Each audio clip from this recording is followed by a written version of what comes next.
Very good afternoon. ഇന്ന് നമ്മുടെ chapter 7 ആണ് എടുക്കുന്നത്. Measurement of vital parameters. എന്താണ് ഈ വൈറ്റൽ പാരാമീറ്റേഴ്സ് എന്നതുകൊണ്ട് ഉദ്ദേശിക്കുന്നത്? ഇപ്പൊ പേജ് നമ്പർ 134, 134.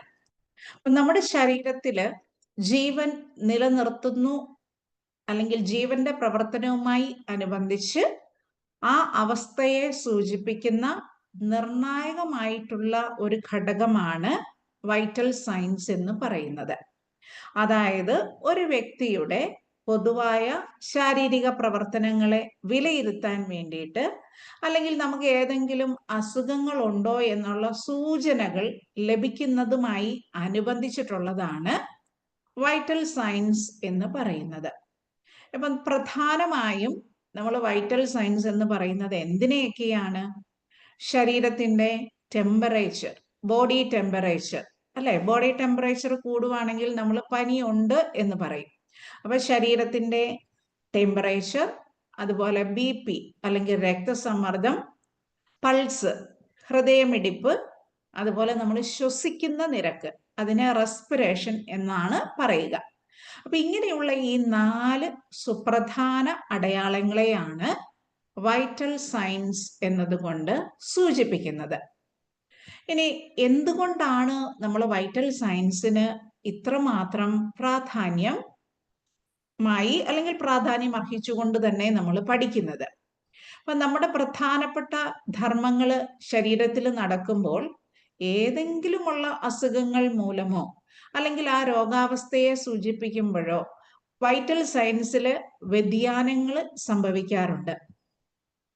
ഇപ്പൊ നമ്മൾ പറയും എന്തെങ്കിലും തരത്തിലുള്ള ഇൻഫെക്ഷൻസ് ഉണ്ടെങ്കിൽ ശരീരത്തിന്റെ താപനില കൂടുന്നതായിട്ട് നമ്മൾ പറയും, അല്ലെ? ടെമ്പറേച്ചർ ഉണ്ട് എന്ന് നമ്മൾ പറയും. ഇനി ഓക്സിജന്റെ അളവുമായി അനുബന്ധിച്ച് നമ്മുടെ റെസ്പിറേഷൻ അല്ലെങ്കിൽ ശ്വസന നിരക്കില് വ്യത്യാസം ഉണ്ടായിരിക്കും. ഹൃദയത്തിന്റെ പ്രവർത്തനങ്ങൾ നമ്മൾ മോണിറ്റർ ചെയ്യുമ്പോൾ ഹാർട്ട് റേറ്റിനും വളരെയേറെ പ്രാധാന്യമുണ്ട്. അപ്പൊ നമ്മുടെ ശരീരത്തിൽ പലതരത്തിലുള്ള രാസപ്രവർത്തനങ്ങളൊക്കെ നടക്കുന്നതിന്റെ ഫലമായിട്ട് നമ്മുടെ ശരീരത്തിലെ ടെമ്പറേച്ചർ അതിലൊക്കെ നമുക്ക് വ്യത്യാസം ഉണ്ടായിരിക്കും. അപ്പോൾ ഒരു വ്യക്തിയുടെ സാധാരണഗതിയിലുള്ള ആ ഒരു വൈറ്റൽ ഫങ്ഷൻസ് എങ്ങനെയാണ് എന്നതിനെ കുറിച്ചുള്ള സൂചനകളാണ് ഈ ഓരോ വൈറ്റൽ സൈൻസുകളും നമ്മൾ ചെക്ക് ചെയ്യുമ്പോൾ ലഭിക്കുന്നത്. അപ്പൊ നമുക്ക് ഈ ഒരു ചാപ്റ്ററിൽ വൈറ്റൽ പാരാമീറ്റേഴ്സിനെ കുറിച്ച് പഠിക്കാം.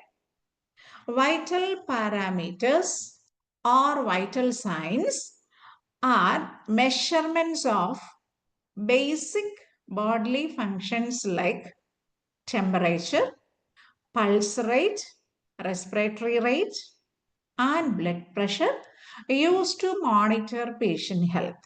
അപ്പോൾ ഒരു വ്യക്തിയുടെ ആരോഗ്യസ്ഥിതി എങ്ങനെയാണ് എന്ന് മോണിറ്റർ ചെയ്യുന്നതിന് വേണ്ടിയിട്ടാണ് ശരീരത്തിന്റെ അടിസ്ഥാനപരമായിട്ടുള്ള ഫങ്ഷൻസ് ആയിട്ടുള്ള ബോഡി ടെമ്പറേച്ചറും പൾസ് റേറ്റും റെസ്പിറേഷനും ബ്ലഡ് പ്രഷർ അല്ലെങ്കിൽ രക്തസമ്മർദ്ദവും നമ്മൾ മോണിറ്റർ ചെയ്യുന്നത്. അപ്പൊ നിങ്ങളോട് വൈറ്റൽ സൈൻസ് ചെക്ക് ചെയ്യൂ എന്ന് പറഞ്ഞു കഴിഞ്ഞാൽ എന്തൊക്കെ കാര്യങ്ങളാണ് അതിൻ്റെ അകത്ത് ചെക്ക് ചെയ്യുക? പേഷ്യന്റിന്റെ ബോഡി ടെമ്പറേച്ചർ ചെക്ക് ചെയ്യുക, പൾസ് റേറ്റ് ചെക്ക് ചെയ്യുക, ഒരു മിനിറ്റിൽ എത്ര മാത്രമാണ് പേഷ്യന്റിന്റെ ശ്വസന നിരക്ക് അല്ലെങ്കിൽ റെസ്പിറേറ്ററി റേറ്റ്, അതുപോലെ ബ്ലഡ് പ്രഷർ. ഈ 4 കാര്യങ്ങളെയാണ് വൈറ്റൽ സൈൻസ് എന്നതുകൊണ്ട് സൂചിപ്പിക്കുന്നത്. അപ്പൊ നമ്മൾ ഏതൊരു സാഹചര്യത്തിലും ഡോക്ടറെ കാണുന്നതിനായിട്ട് ഒരു OPDയിൽ അല്ലെ കൺസൾട്ടേഷന് പോയി കഴിഞ്ഞാലും വൈറ്റൽ സൈൻസ് ചെക്ക് ചെയ്യാറുണ്ട്. ഏതൊരു പ്രൊസീജിയറും ഓപ്പറേഷന് മുമ്പാകട്ടെ, ഓപ്പറേഷൻസ് കഴിഞ്ഞാകട്ടെ, ഡെലിവറിക്ക് മുമ്പാകട്ടെ, ഡെലിവറി കഴിഞ്ഞാകട്ടെ, ത്രൂ ഔട്ട് ദ പ്രൊസീജിയർ നമ്മൾ ഒരു രോഗിയുടെ ആ രോഗാവസ്ഥയുമായി അനുബന്ധിച്ച് ശരീരത്തിന്റെ പ്രധാനപ്പെട്ട ഫങ്ഷൻസ് ഒക്കെ എങ്ങനെയാണ് എന്നുള്ളത് ഡിറ്റർമൈൻ ചെയ്യുന്നത്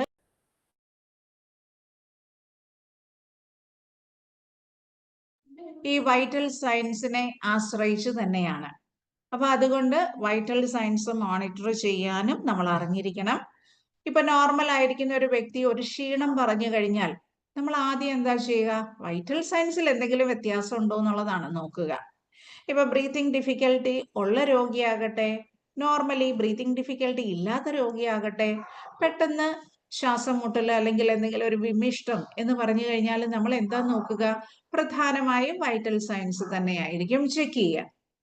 ഇനി പ്രത്യേകതരം ഏതെങ്കിലും മെഡിക്കേഷൻസ് കൊടുക്കുന്നതിന് മുമ്പും രോഗിയുടെ വൈറ്റൽ സയൻസ് ബേസിക് ആയിട്ട് അടിസ്ഥാനപരമായിട്ട് നോർമലി എത്രയാണ്, ഈ മരുന്ന് കഴിച്ചതിന് ശേഷമാണോ വേരിയേഷൻസ് വന്നത്, ഇങ്ങനെയുള്ള കാര്യങ്ങളെ കമ്പാരിസൺ നടത്തുന്നതിനും വൈറ്റൽ സയൻസ് അത്യാവശ്യമാണ്. ഇപ്പൊ ഞാൻ ഹോസ്പിറ്റലിൽ വർക്ക് ചെയ്യുമ്പോൾ നമുക്ക് കാഷ്വാലിറ്റിയിൽ കൂടി വന്ന രോഗിയാകാം, അല്ലെങ്കിൽ ഒ പി ഡിയിൽ ഡോക്ടറെ കൺസൾട്ട് ചെയ്തിട്ട് നേരിട്ട് വാർഡിലേക്ക് വന്ന രോഗിയാകാം. ആ രോഗി വാർഡിലേക്ക് വന്ന ഉടനെ നമ്മൾ നമ്മുടെ പേര് പറഞ്ഞ് അവരെ ഇന്നയാളാണ് എന്ന് ഐഡന്റിഫൈ ചെയ്ത് രോഗിയുടെ പേരും ചോദിച്ച് നമ്മൾ ആദ്യം ചെയ്യുന്ന പ്രൊസീജിയർ വൈറ്റൽ സയൻസ് ചെക്ക് ചെയ്യുക എന്നുള്ളതാണ്. കാഷ്വാലിറ്റി ചെക്ക് ചെയ്തതോ ഒ പി ഡി ചെക്ക് ചെയ്തതോ നമ്മളെ ബാധിക്കുന്ന കാര്യമല്ല. നമ്മൾ പേഷ്യന്റിനെ റിസീവ് ചെയ്യുമ്പോൾ രോഗിയുടെ ഹെൽത്ത് എങ്ങനെ ആയിരുന്നു എന്നതിന്റെ സൂചന നമുക്ക് ലഭിക്കണമെന്നുണ്ടെങ്കിൽ നമ്മുടെ അടുത്ത് വന്ന രോഗിയുടെ heart rate, blood pressure, oxygen level, respiration അറിയേണ്ടത് അത്യാവശ്യം തന്നെയാണ്. ഇപ്പൊ ചില സാഹചര്യങ്ങളിലൊക്കെ നമ്മൾ 10 മണിക്ക് വൈറ്റൽ സയൻസ് എടുത്തതായിരിക്കാം, 10:15 രോഗി പറയുന്നത് ഭയങ്കര ശ്വാസം മുട്ടൽ അല്ലെങ്കിൽ പേഷ്യന്റിന് അസ്വസ്ഥതകൾ കാണിക്കുന്നത്. ആ 15 മിനിറ്റ് ഇന്റർവെല്ലിൽ നമ്മൾ വീണ്ടും എന്ത് ചെയ്യും? പേഷ്യന്റിന്റെ വൈറ്റൽ സയൻസ് മോണിറ്റർ ചെയ്തേ പറ്റുകയുള്ളൂ. അപ്പൊ വൈറ്റൽ സയൻസിന് അത്രമാത്രം പ്രാധാന്യം ഉണ്ട് എന്നുള്ളതാണ് ഒരു പേഷ്യന്റ് കെയറിൽ ഇത് വ്യക്തമാക്കുന്നത്. അപ്പൊ വൈറ്റൽ സയൻസ് ഏതൊക്കെയാണ് എന്ന് ചോദിച്ചു കഴിഞ്ഞാൽ നിങ്ങളത് അറിഞ്ഞിരിക്കണം. Body temperature, measure the heat produced and lost by the body, typically taken orally, rectally or with a tympanic membrane thermometer. അപ്പൊ കൊറോണയൊക്കെ വന്ന സമയത്ത് നമ്മൾ പലതരത്തിലുള്ള തെർമോമീറ്റേഴ്സ് യൂസ് ചെയ്യുന്നതായത് നിങ്ങൾ കണ്ടിട്ടുണ്ടാവും അല്ലെ? അപ്പൊ നമ്മൾ ആ സമയത്തൊക്കെ ബിഗിനിങ് സ്റ്റേജിലൊക്കെ ഷോപ്പിംഗ് മാളിലേക്കൊക്കെ പോകുമ്പോൾ ഇതുപോലെ നമ്മുടെ നെറ്റിയിലേക്ക് ഒരു ലൈറ്റ് അടിക്കുന്നത് പോലെ സെൻസർ ചെയ്തിട്ട് ഫോർഹെഡ് തെർമോമീറ്റർ യൂസ് ചെയ്തതായിട്ട് നിങ്ങൾ ശ്രദ്ധിച്ചിട്ടുണ്ടാവും. ഇനി ഞാൻ ഗൾഫിലൊക്കെ വർക്ക് ചെയ്യുന്ന സമയത്തൊക്കെ എന്തായിരുന്നു, ചെവിയിൽ നമ്മൾ വെച്ചിട്ട് ടെമ്പറേച്ചർ മോണിറ്റർ ചെയ്യുന്ന ടിംപാനിക് ആയിട്ടുള്ള തെർമോമീറ്റേഴ്സ് ആണ് യൂസ് ചെയ്തിരുന്നത്. അപ്പൊ നമ്മൾ ഹൈജീനിക് ആസ്പെക്ട് വെച്ച് നോക്കുകയാണെങ്കിൽ ഒരാളുടെ വായിൽ വെച്ച തെർമോമീറ്റർ വേറൊരാളുടെ വായിലേക്ക് വെക്കുന്നത് ഏതൊരു പേഷ്യന്റിനും നമ്മൾ എത്ര ഡിസിൻഫെക്ട് ചെയ്തതാണ് എന്ന് പറഞ്ഞു കഴിഞ്ഞാലും അതിനോട് എന്താണ് സഹകരിക്കാനായിട്ട് ബുദ്ധിമുട്ടുണ്ടാവും. അപ്പൊ പ്രോപ്പർ ആയിട്ട് ഡിസിൻഫെക്ട് ചെയ്ത ശേഷം മാത്രമേ ഉള്ളൂ തെർമോമീറ്റർ ഒരാൾക്ക് നമ്മൾ യൂസ് ചെയ്തത് വേറൊരാൾക്ക് യൂസ് ചെയ്യാൻ പാടുള്ളൂ. ഇപ്പൊ മിക്ക ഹോസ്പിറ്റലിലും അഡ്മിറ്റ് ആകുന്ന രോഗികൾക്കൊക്കെ നോർമലി അവരുടെ പേരിൽ തന്നെ തെർമോമീറ്റർ വാങ്ങിച്ച് യൂസ് ചെയ്യുന്ന പതിവാണ് ഇപ്പോൾ കണ്ടിരിക്കുന്നത്. അപ്പൊ ബോഡി ടെമ്പറേച്ചർ എന്ന് പറയുമ്പോൾ നമുക്ക് ശരീരത്തിൽ പനി ഉണ്ടോ ഇല്ലയോ എന്നുള്ളത് നമ്മൾ മെഷർ ചെയ്യുന്നത് പല രീതിയിലാണ്. ഓറലി എന്ന് പറഞ്ഞു കഴിഞ്ഞാൽ എന്താ? തെർമോമീറ്റർ നാക്കിന്റെ അടിയിലേക്ക് നല്ല ബ്ലഡ് സർക്കുലേഷൻ ഒക്കെയുള്ള ആ ഏരിയയിലേക്ക് വെച്ചിട്ട് നമ്മൾ ആ പർട്ടിക്കുലർ ടൈം പീരീഡ് കഴിയുമ്പോൾ എടുത്തു നോക്കും, ഐ ലെവലിൽ വെച്ച് റീഡ് ചെയ്ത് നോക്കും. മെർക്കുറി തെർമോമീറ്റർ ആണെങ്കിൽ നമുക്കൊരു കോളം ടെമ്പറേച്ചർ അനുസരിച്ച് കൂടുന്നതായിട്ട് കാണാൻ പറ്റും. ഇനി അതുപോലെ തന്നെ ഡിജിറ്റൽ തെർമോമീറ്റർ നിങ്ങൾ കണ്ടിട്ടുണ്ടാവും. വെച്ച് കഴിഞ്ഞാൽ ടെമ്പറേച്ചർ റീഡിംഗ് ആകുമ്പോൾ ഒരു ബീപ്പ് സൗണ്ട് തരും അല്ലെ? അപ്പൊ അത് കൂടാതെ തന്നെ റെക്ടലി വെക്കുന്ന തെർമോമീറ്റേഴ്സും ഉണ്ട്, ചെവിയിലേക്ക് നമ്മൾ വെക്കുന്ന ഡിവൈസസ് ഒക്കെയുണ്ട്. അപ്പൊ ഈ ഓരോ മാർഗവും ഉപയോഗിച്ച് ശരീരത്തിന്റെ ബോഡി ടെമ്പറേച്ചർ ആണ് നമ്മൾ മെഷർ ചെയ്യുക. അപ്പൊ ഞാൻ അതിന്റെ പിക്ചേഴ്സ് കൂടി നിങ്ങളെ കാണിച്ചു തരാം. നോക്കിക്കേ, ഇതൊരു മെർക്കുറി തെർമോമീറ്റർ ആണ്. ഈ ഫസ്റ്റ് പിക്ചർ ആണ് ഞാനിവിടെ പറയുന്നത്. This is A mercury thermometer. അപ്പൊ എന്തുകൊണ്ടാണ് ഈ മെർക്കുറി ഉള്ളത് നമ്മൾ തെർമോമീറ്റേഴ്സ് ടെമ്പറേച്ചർ മോണിറ്ററിങ്ങിന് യൂസ് ചെയ്യുന്നത്? മെർക്കുറിക്ക് ഒരു പ്രത്യേകതയുണ്ട്. നമ്മുടെ ടെമ്പറേച്ചർ റൈസ് ആകുന്നതനുസരിച്ച് ആ ഒരു മെർക്കുറി എന്ന പദാർത്ഥത്തിന് തെർമൽ എക്സ്പാൻഷൻ നടക്കും. അപ്പൊ ചൂട് കൂടുമ്പോൾ എന്ത് സംഭവിക്കാം? മെർക്കുറി എക്സ്പാൻഡ് ചെയ്യും അല്ലെ? അപ്പൊ നമുക്ക് പനിയുള്ളപ്പോഴൊക്കെ വായിൽ എന്തായിരിക്കും? നല്ല ടെമ്പറേച്ചർ ആയിരിക്കും. അപ്പൊ ഈ മെർക്കുറി തെർമോമീറ്റർ വായിലേക്ക് വെക്കുമ്പോൾ ഇവിടെ നിങ്ങൾക്ക് കാണാൻ പറ്റുന്നുണ്ട് അല്ലെ? മെർക്കുറി കോളം എന്ന് പറയുന്നത് ഞാനിവിടെ വരച്ച് കാണിക്കാം. കണ്ടോ? ഈ ഒരു ഭാഗത്ത് നിങ്ങൾക്ക് മെർക്കുറി ഇത്രയും ഭാഗത്തുള്ളതായിട്ട് കാണുന്നുണ്ട്. അപ്പൊ ടെമ്പറേച്ചർ കൂടുതലാണെങ്കിൽ ഈ മെർക്കുറി കോളം അങ്ങ് റേസ് ചെയ്ത് പോകുമ്പോൾ അത് എവിടെയാണോ നിൽക്കുന്നത് ഈ നൂല് പോലത്തെ ഭാഗമായിരിക്കും നമ്മൾ മെർക്കുറി തെർമോമീറ്റർ ഉപയോഗിച്ചിട്ട് അതിന്റെ റീഡിംഗ് ആയിരിക്കും നമ്മൾ നോക്കുക. ഇനി അടുത്തതാണ് റെക്ടൽ തെർമോമീറ്റർ എന്ന് പറയുന്നത്. ഞാൻ യൂസ് ചെയ്തിരിക്കുന്നത് റെക്ടൽ തെർമോമീറ്റർ ഒക്കെ ന്യൂബോൺ ബേബീസിനാണ് യൂസ് ചെയ്തത്. കണ്ടോ?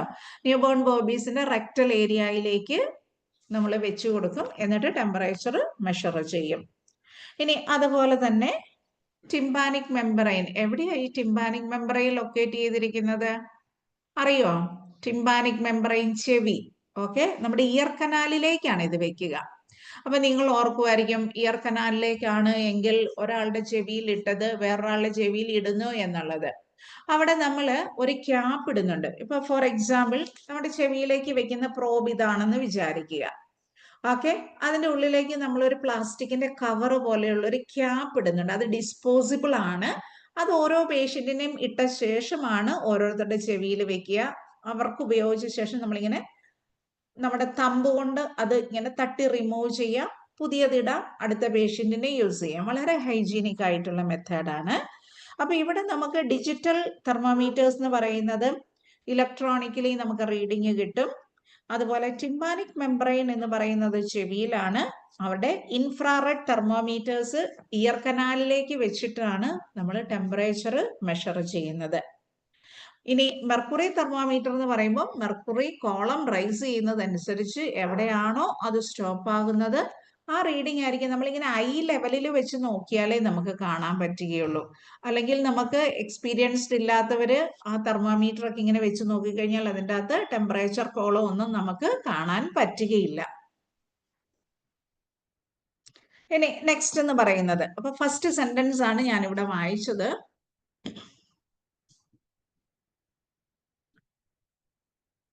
ബോഡി ടെമ്പറേച്ചർ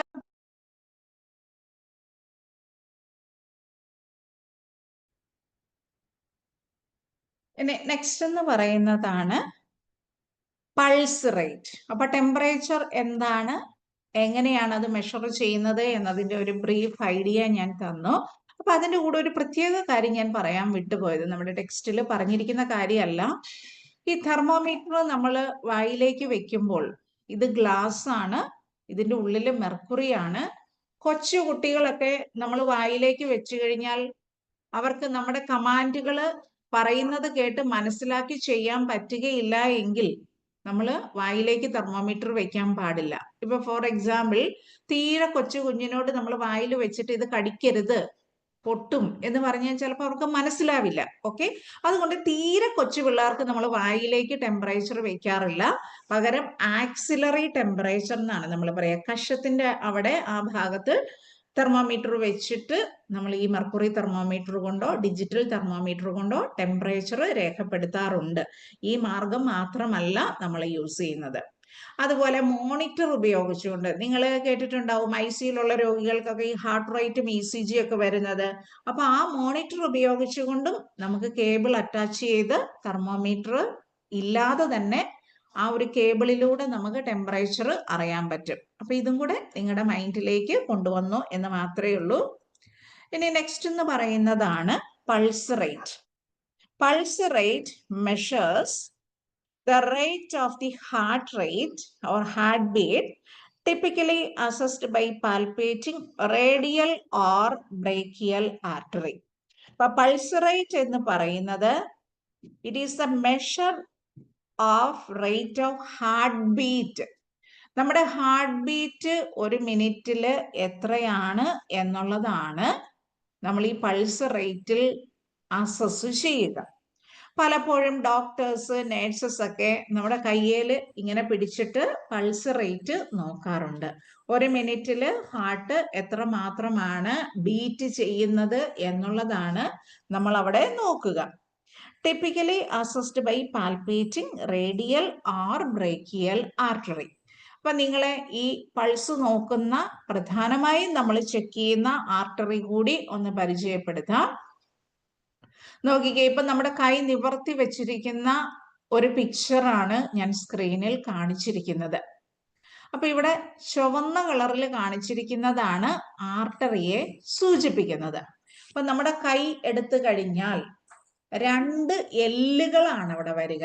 ഓക്കെ, നമ്മുടെ കയ്യില് ലോവർ ആമില് അല്ലെങ്കിൽ നമ്മുടെ ഈ ഒരു ഭാഗത്ത് 2 എല്ലുകളാണ് വരിക. നിങ്ങൾ നോക്കിക്കേ, ഇവിടെ നോക്കിക്കഴിഞ്ഞാൽ റേഡിയസ് എന്നും അൾന എന്ന് പറയുന്ന ബോണ്. അപ്പൊ അതുമായി ബന്ധപ്പെടുത്തി തന്നെയാണ് ഈ ആർട്ടറികളെയും നമ്മൾ ഐഡന്റിഫൈ ചെയ്യുന്നത്. അപ്പൊ ഇതിൽ ആദ്യത്തെയാണ് റേഡിയൽ ആർട്ടറി. അപ്പൊ ഈ പിക്ചർ ഒന്ന് സസൂക്ഷ്മം നോക്കിക്കഴിഞ്ഞാൽ നമ്മുടെ തമ്പ്, ഈ തമ്പിനോട് ചേർന്ന് ലൈനിൽ കാണപ്പെടുന്നതാണ് എന്ത്?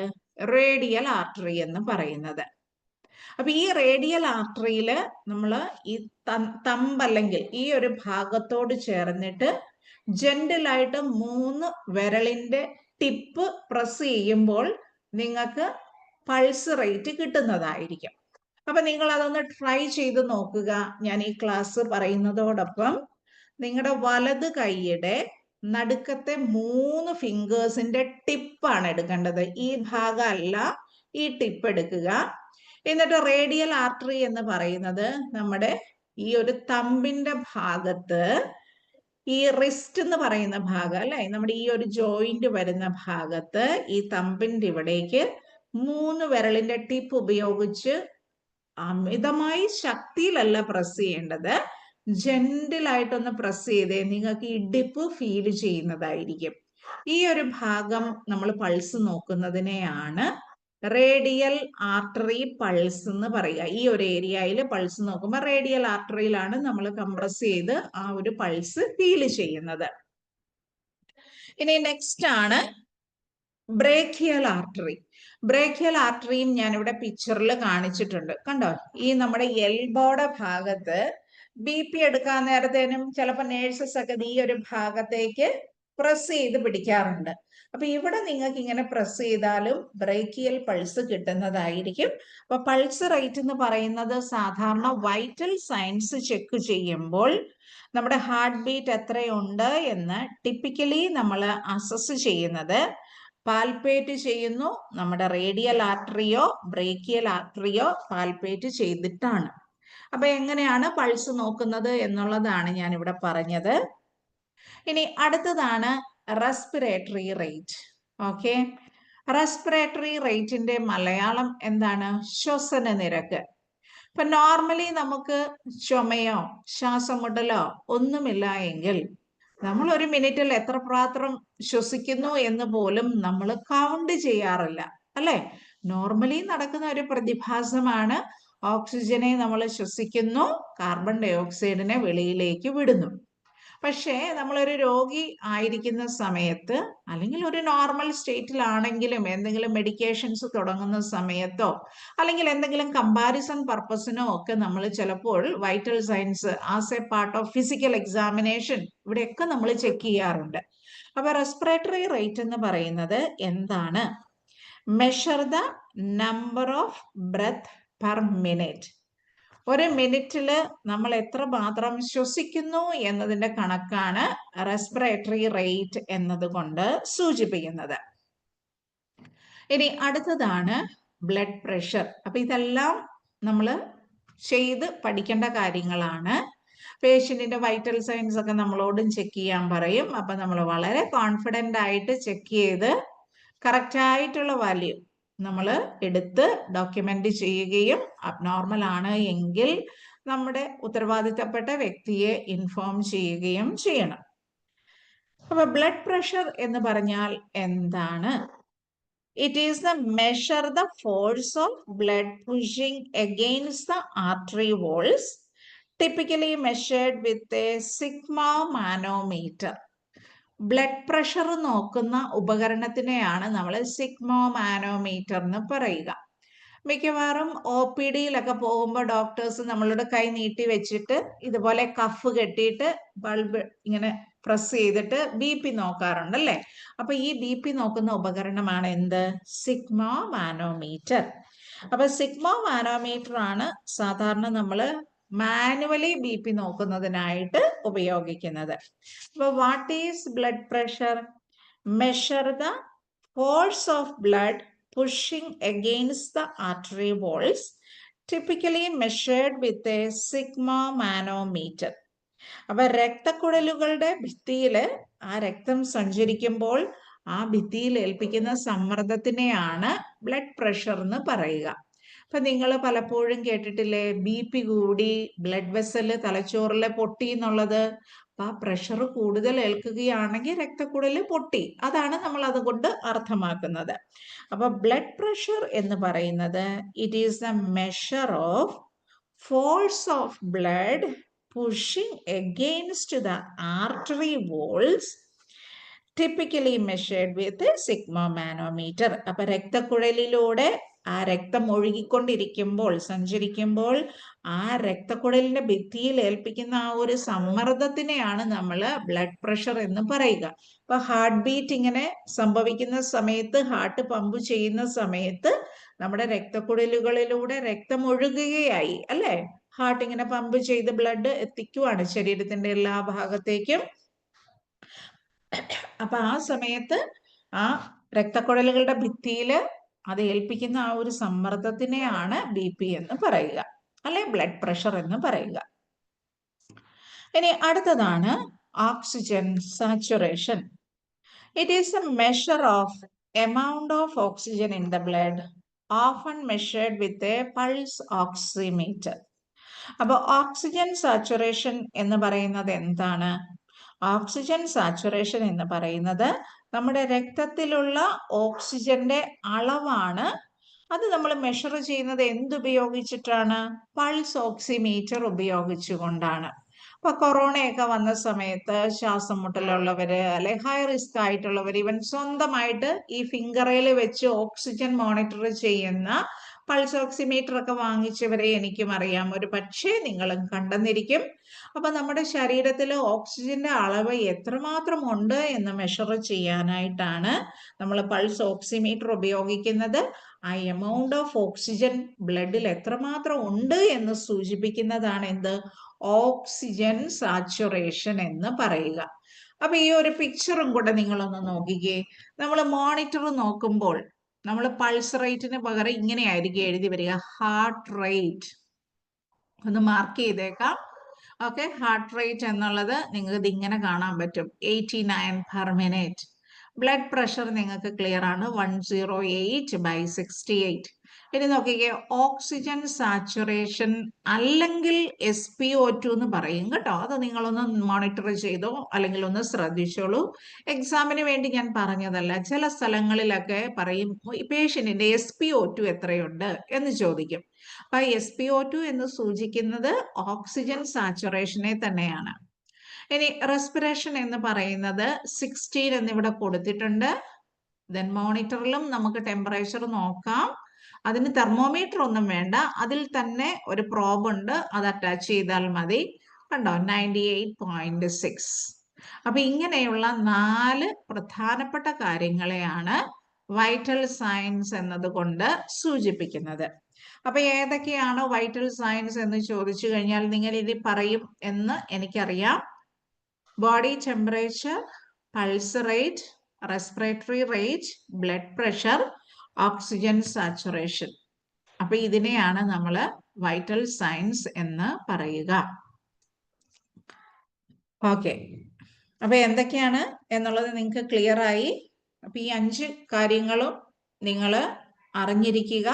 എങ്ങനെയാണ് ചെക്ക് ചെയ്യേണ്ടത് എന്നുള്ളത് നമ്മൾ പഠിപ്പിക്കുന്നുണ്ട്. Next point, why are vital signs important? എന്തുകൊണ്ടാണ് വൈറ്റൽ സയൻസിന് ഇത്രമാത്രം പ്രാധാന്യം അർഹിക്കുന്നത്? അപ്പൊ അതിനു മുമ്പ് പിക്ചറിന്റെ സഹായത്തോടു കൂടിയും റേഡിയൽ പൾസ് നോക്കുന്നതിന്റെ ഇമേജ് ഞാൻ ഇവിടെ കാണിച്ചിട്ടുണ്ട്. അതുപോലെ ബ്രേക്കിയൽ ആർട്ടറിയിൽ കണ്ടോ 3 ഫിംഗേഴ്സ് ഉപയോഗിച്ച്, ആ ഫിംഗർ എന്ന് പറയുമ്പോൾ പ്രധാനമായും ഫിംഗർ ടിപ്സ് ആണ് ഉപയോഗിക്കുന്നത്.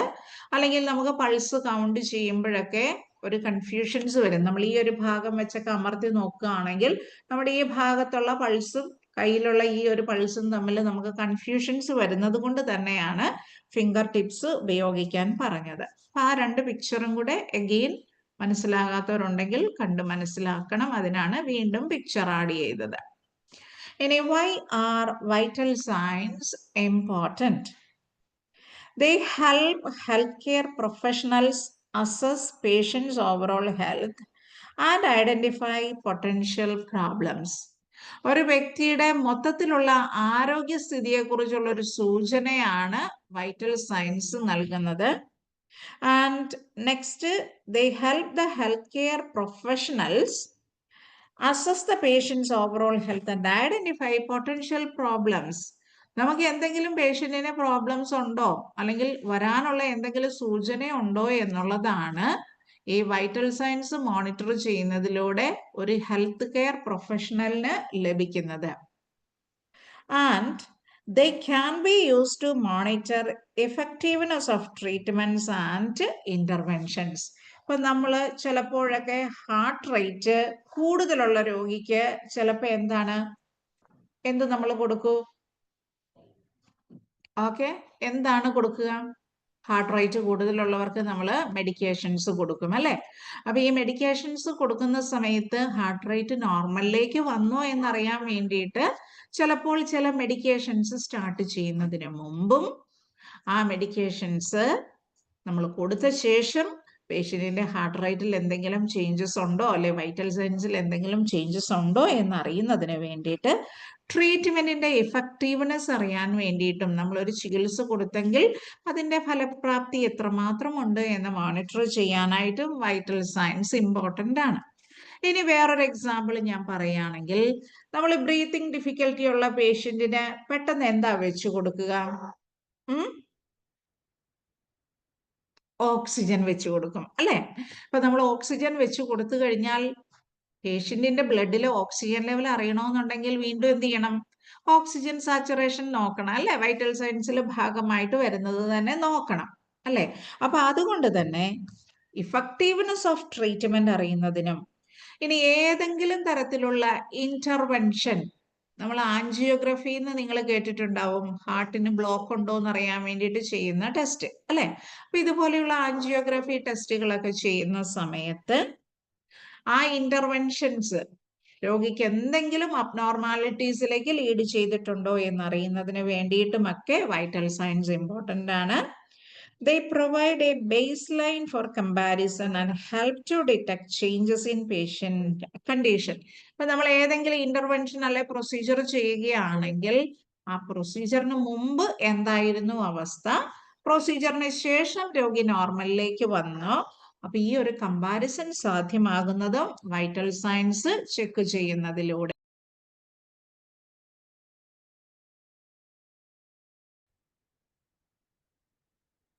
സോ എന്തുകൊണ്ടാണ് വൈറ്റൽ സയൻസ് ഇമ്പോർട്ടൻറ്റ് എന്നുള്ളതിന്റെ പോയിന്റ്സ് ആണ് ഞാൻ ഒന്നുകൂടെ പറഞ്ഞു തരുന്നത്. ഒന്ന്, ഒരു രോഗിക്ക് എന്തെങ്കിലും പ്രോബ്ലം ഉണ്ടോ എന്ന് തിരിച്ചറിയാൻ, ആ വ്യക്തിയുടെ ഓവറോൾ ആരോഗ്യസ്ഥിതി എങ്ങനെയുണ്ട് എന്ന് നമുക്കറിയാൻ, എന്തെങ്കിലും ചികിത്സകൾ കൊടുത്തിട്ടുണ്ടെങ്കിൽ ആ ചികിത്സ കൃത്യമായി ആ രോഗിക്ക് ഇഫക്റ്റീവ് ആയിരുന്നോ എന്നുള്ളത് നമുക്ക് തിരിച്ചറിയാൻ, അതുപോലെ ആ വ്യക്തിയെക്കുറിച്ചുള്ള ബേസ് ലൈൻ ആയിട്ടുള്ള ഇൻഫോർമേഷൻ കളക്ട് ചെയ്ത് ആ രോഗിയുടെ കണ്ടീഷൻസ് ഒക്കെ വഷളായി കഴിഞ്ഞാലും ഒരു കമ്പാരിസണ് സഹായിക്കുക എന്നുള്ളതാണ് നമ്മൾ ഈ വൈറ്റൽ സയൻസ് മോണിറ്റർ ചെയ്യുന്നത് കൊണ്ടുള്ള പ്രാധാന്യം എന്ന് പറയുന്നത്. നെക്സ്റ്റ് പേജിലേക്ക് നമ്മൾ പോയി കഴിഞ്ഞാൽ നോർമൽ വാല്യൂസ് ഇത് അറിഞ്ഞിരിക്കുക കേട്ടോ. അപ്പൊ ഹാർട്ട് റേറ്റ് എന്ന് പറയുന്നത് 60 to 100 per minute. ഐഡിയലി നിങ്ങൾ കേട്ടിട്ടുണ്ടാവും ഹെൽത്തി ആയിട്ടുള്ള ഒരു വ്യക്തിക്ക് 72 per minute ആണ് പൾസ് റേറ്റ് എന്നുള്ളത്. അപ്പൊ ഈ 72 per minute നമ്മൾ പറയുമെങ്കിലും 72 per minute പറയുമെങ്കിലും 78 ആയാൽ അത് അഡൾട്ടിന് അത് അബ്നോർമാലിറ്റി ആയിട്ട് നമ്മൾ കൺസിഡർ ചെയ്യുന്നുണ്ടോ? ഇല്ല. ഇപ്പൊ ഞാൻ നന്നായിട്ടൊന്ന് ഓടി എക്സസൈസ് ചെയ്തു, എൻ്റെ പൾസ് പെട്ടെന്ന് നോക്കിക്കഴിഞ്ഞാൽ മേ ബി 90 ആയിരിക്കാം. അപ്പൊ അത് അബ്നോർമാലിറ്റി ആയിട്ട് നമ്മൾ കൺസിഡർ ചെയ്യുന്നുണ്ടോ? ഒരിക്കലുമില്ല. അപ്പൊ അതുകൊണ്ട് സ്ഥിരമായിട്ട് ഒരു വ്യക്തിയുടെ ഹാർട്ട് റേറ്റ് 100ന് മുകളിൽ പോയാലും 60-ന് താഴെ പോയാലുമാണ് നമ്മൾ അബ്നോർമൽ ആയിട്ട് കൺസിഡർ ചെയ്യുക. അപ്പൊ നോർമൽ ഹാർട്ട് റേറ്റ് എന്ന് പറയുന്നത് 60 to 100 per minute ആണ്. 60-ൽ താഴെ പോയി കഴിഞ്ഞാൽ നമ്മൾ പേഷ്യന്റിന് ഇന്റർവെൻഷൻസ് ഒക്കെ ആവശ്യമായിട്ട് വരും. ചിലപ്പോൾ ഏതെങ്കിലും മെഡിസിൻസ് കഴിക്കുന്നത് കൊണ്ടാണോ ഹാർട്ട് റേറ്റ് താഴോട്ട് പോയത് എന്നുള്ളതും നോക്കേണ്ടതായിട്ട് വരും. അപ്പൊ അതുകൊണ്ട് ഹാർട്ട് റേറ്റ് എന്ന് പറയുന്നത് 60 to 100 per minute ആണ് നമ്മൾ നോർമൽ എന്നുള്ളതായിട്ട് കൺസിഡർ ചെയ്യുന്നത്.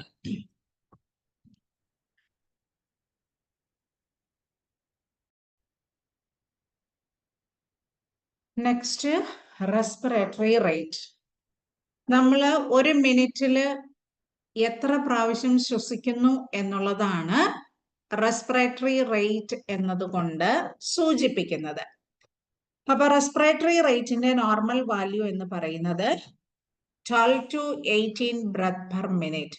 12 തൊട്ട് 18 വരെയാണ് ബ്രെത്ത് പെർ മിനിറ്റ് എന്നതുകൊണ്ട് അല്ലെങ്കിൽ നോർമൽ വാല്യൂ ആയിട്ട് നമ്മൾ കൺസിഡർ ചെയ്യുന്നത്. Next body temperature. അപ്പൊ അതിന്റെ കൂടെ ഒരു കാര്യം കൂടി പറയട്ടെ. നമ്മൾ റെസ്പിറേറ്ററി റേറ്റ് നോക്കുന്ന സമയത്ത് കുട്ടികൾക്ക് റേറ്റിന് വ്യത്യാസം ഉണ്ടാകും. ഇത് നമ്മൾ സാധാരണ അഡൾട്ടിന്റെ കാര്യമാണ് പറയുന്നത്. പ്രായപൂർത്തിയായവരിൽ 12 to 18 ബ്രെത്ത് പെർ മിനിറ്റ് ആണ്. ഇപ്പൊ നമ്മൾ ചില സമയത്തൊക്കെ ബ്രെത്ത് എടുക്കുന്ന സമയത്ത് 22 ആയെന്നോർത്തും അത് അബ്നോർമൽ ഒന്നും അല്ല. ഒരു 26 അബവ് പേഷ്യന്റിന് ഓക്സിജൻ ഡിഫിക്കൽട്ടി അല്ലെങ്കിൽ ഓക്സിജൻ കിട്ടാത്തത് കൊണ്ടുള്ള ഡിഫിക്കൽട്ടിയോ ബ്രീത്തിങ് ഡിഫിക്കൽട്ടിയോ അല്ലെങ്കിൽ എന്തെങ്കിലും ബ്രീത്തിങ്ങിന്റെ അബ്നോർമാലിറ്റീസ് ഒക്കെ കാണുന്ന സമയത്താണ് നമ്മൾ കൂടുതലായിട്ട് ഇത് റെസ്പിറേറ്ററി റേറ്റ് അബ്നോർമൽ ആണോ ഓക്സിജൻ ലെവല് കുറവുണ്ടോ എന്നുള്ളത് മോണിറ്റർ ചെയ്യുക. അപ്പൊ റെസ്പിറേറ്ററി റേറ്റ് പക്ഷെ നമ്മൾ ഐഡിയലി പറയുന്നത് 12 to 18 ബ്രെത്ത് പെർ മിനിറ്റ് എന്നുള്ളതാണ്. Next temperature. ടെമ്പറേച്ചർ എന്ന് പറയുന്നത് നോർമലി നമ്മൾ 2 യൂണിറ്റിലാണ് പറയുക. ഇപ്പൊ ചിലപ്പോൾ നിങ്ങൾ കേട്ടിട്ടില്ലേ 38 ഡിഗ്രി ഉണ്ട് അല്ലെങ്കിൽ 102 ഡിഗ്രി ഉണ്ട് എന്നൊക്കെ നിങ്ങൾ കേൾക്കും. അപ്പൊ സെൽഷ്യസും ഫാരൻഹീറ്റും 2 യൂണിറ്റിൽ അത് എക്സ്പ്രസ് ചെയ്യുന്നത് കൊണ്ടാണ് ഈ ഒരു വ്യത്യാസം നിങ്ങൾക്ക് തോന്നുന്നത്. അപ്പൊ നോർമലി നമുക്ക് ഇവിടെ ടെമ്പറേച്ചർ മെഷർ ചെയ്യുമ്പോൾ ഫാരൻഹീറ്റിലും സെൽഷ്യസിലുമായിട്ട് കൊടുത്തിട്ടുണ്ട്.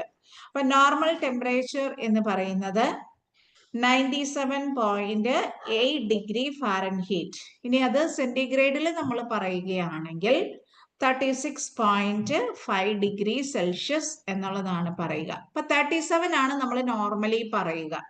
അല്ലെങ്കിൽ 99 or 99.1. 99.1-ൽ കൂടുതലാണെങ്കിൽ അത് അബ്നോർമൽ എന്ന് തന്നെയാണ് പറയുക കേട്ടോ. പനി ഉണ്ട് എന്ന് തന്നെയാണ് പറയുക. അപ്പൊ നമ്മുടെ ശരീരത്തിന്റെ ആ ഒരു ഉപാപചയ പ്രവർത്തനങ്ങളില് അല്ലെങ്കിൽ ഹോർമോൺ ചേഞ്ചസ് ഒക്കെ വരുമ്പോൾ ചിലപ്പോൾ 99 ഒക്കെ കാണിക്കാറുണ്ട്. അപ്പൊ അത് നമ്മൾ വീണ്ടും ഒബ്സർവ് ചെയ്യും, അത് പനിയുടെ തന്നെയാണോ അതോ നോർമൽ ഒരു ചേഞ്ച് ആണോ എന്നുള്ളത്. അപ്പൊ ടെമ്പറേച്ചർ എന്ന് പറയുന്നത് നമുക്ക് ഐഡിയലി ഇപ്പൊ ടെക്സ്റ്റിൽ പറഞ്ഞിരിക്കുന്നത് തന്നെ നിങ്ങൾ പഠിക്കുക. 97.8 ഡിഗ്രി ഫാരൻഹീറ്റ് ടു 99.1. അപ്പൊ ചില ഹോസ്പിറ്റൽസിലൊക്കെ 99.1 പറഞ്ഞു കഴിഞ്ഞാൽ ഒന്നുകൂടെ ഒന്ന് ചെക്ക് ചെയ്യാൻ നമ്മളോട് പറയും. ഓക്കെ, അത് ക്വയറ്റ് നാച്ചുറൽ ആണ്. എന്തെങ്കിലും ഫീവർ ഉണ്ടോ, ടെമ്പറേച്ചർ വീണ്ടും റൈസ് ആകുന്നുണ്ടോ എന്നറിയുന്നതിന്റെ ഭാഗമായിട്ടാണ്. ഇനി നമ്മൾ സെന്റിഗ്രേഡിൽ പറയുവാണെങ്കിൽ 37 എന്ന് നമ്മൾ പറയുമെങ്കിലും 36.5 to 37.1, 2, 3 ഒക്കെ വരെയും നോർമൽ ടെമ്പറേച്ചർ ആയിട്ട് തന്നെയാണ് കൺസിഡർ ചെയ്യുക. അതിന് പ്രത്യേകിച്ച് നമ്മളിപ്പോൾ 37.3 ആണ് എങ്കിൽ നമ്മൾ പ്രത്യേകിച്ച് മരുന്നൊന്നും കൊടുക്കാറില്ല. ഇനി അടുത്തതാണ് ഓക്സിജൻ സാച്ചുറേഷൻ എന്ന് പറയുന്നത്. അപ്പോൾ ഓക്സിജൻ സാച്ചുറേഷൻ 95% to 100%. അപ്പൊ 95% to 100% ആണ് നോർമലി നമ്മൾ പറയുക. അത് പ്രത്യേകം നിങ്ങൾ ശ്രദ്ധിച്ചോണം. ഈ നോർമൽ വാല്യൂസ് ഫോർ അഡൾട്ട് ആണ് കേട്ടോ. അഡൾട്ട് ആയിട്ടുള്ളവരിൽ നമ്മൾ നോർമൽ വാല്യൂ ആയിട്ട് ഈ വൈറ്റൽ സയൻസുകൾ വെക്കുന്നത് ഇങ്ങനെയാണ്. Okay, heart rate, respiratory rate, temperature, oxygen saturation. അപ്പൊ ഇതിന്റെ ബിഗിനിങ്ങിൽ നമ്മൾ പഠിച്ചിരുന്നു അല്ലെ, എന്തൊക്കെയാണ്?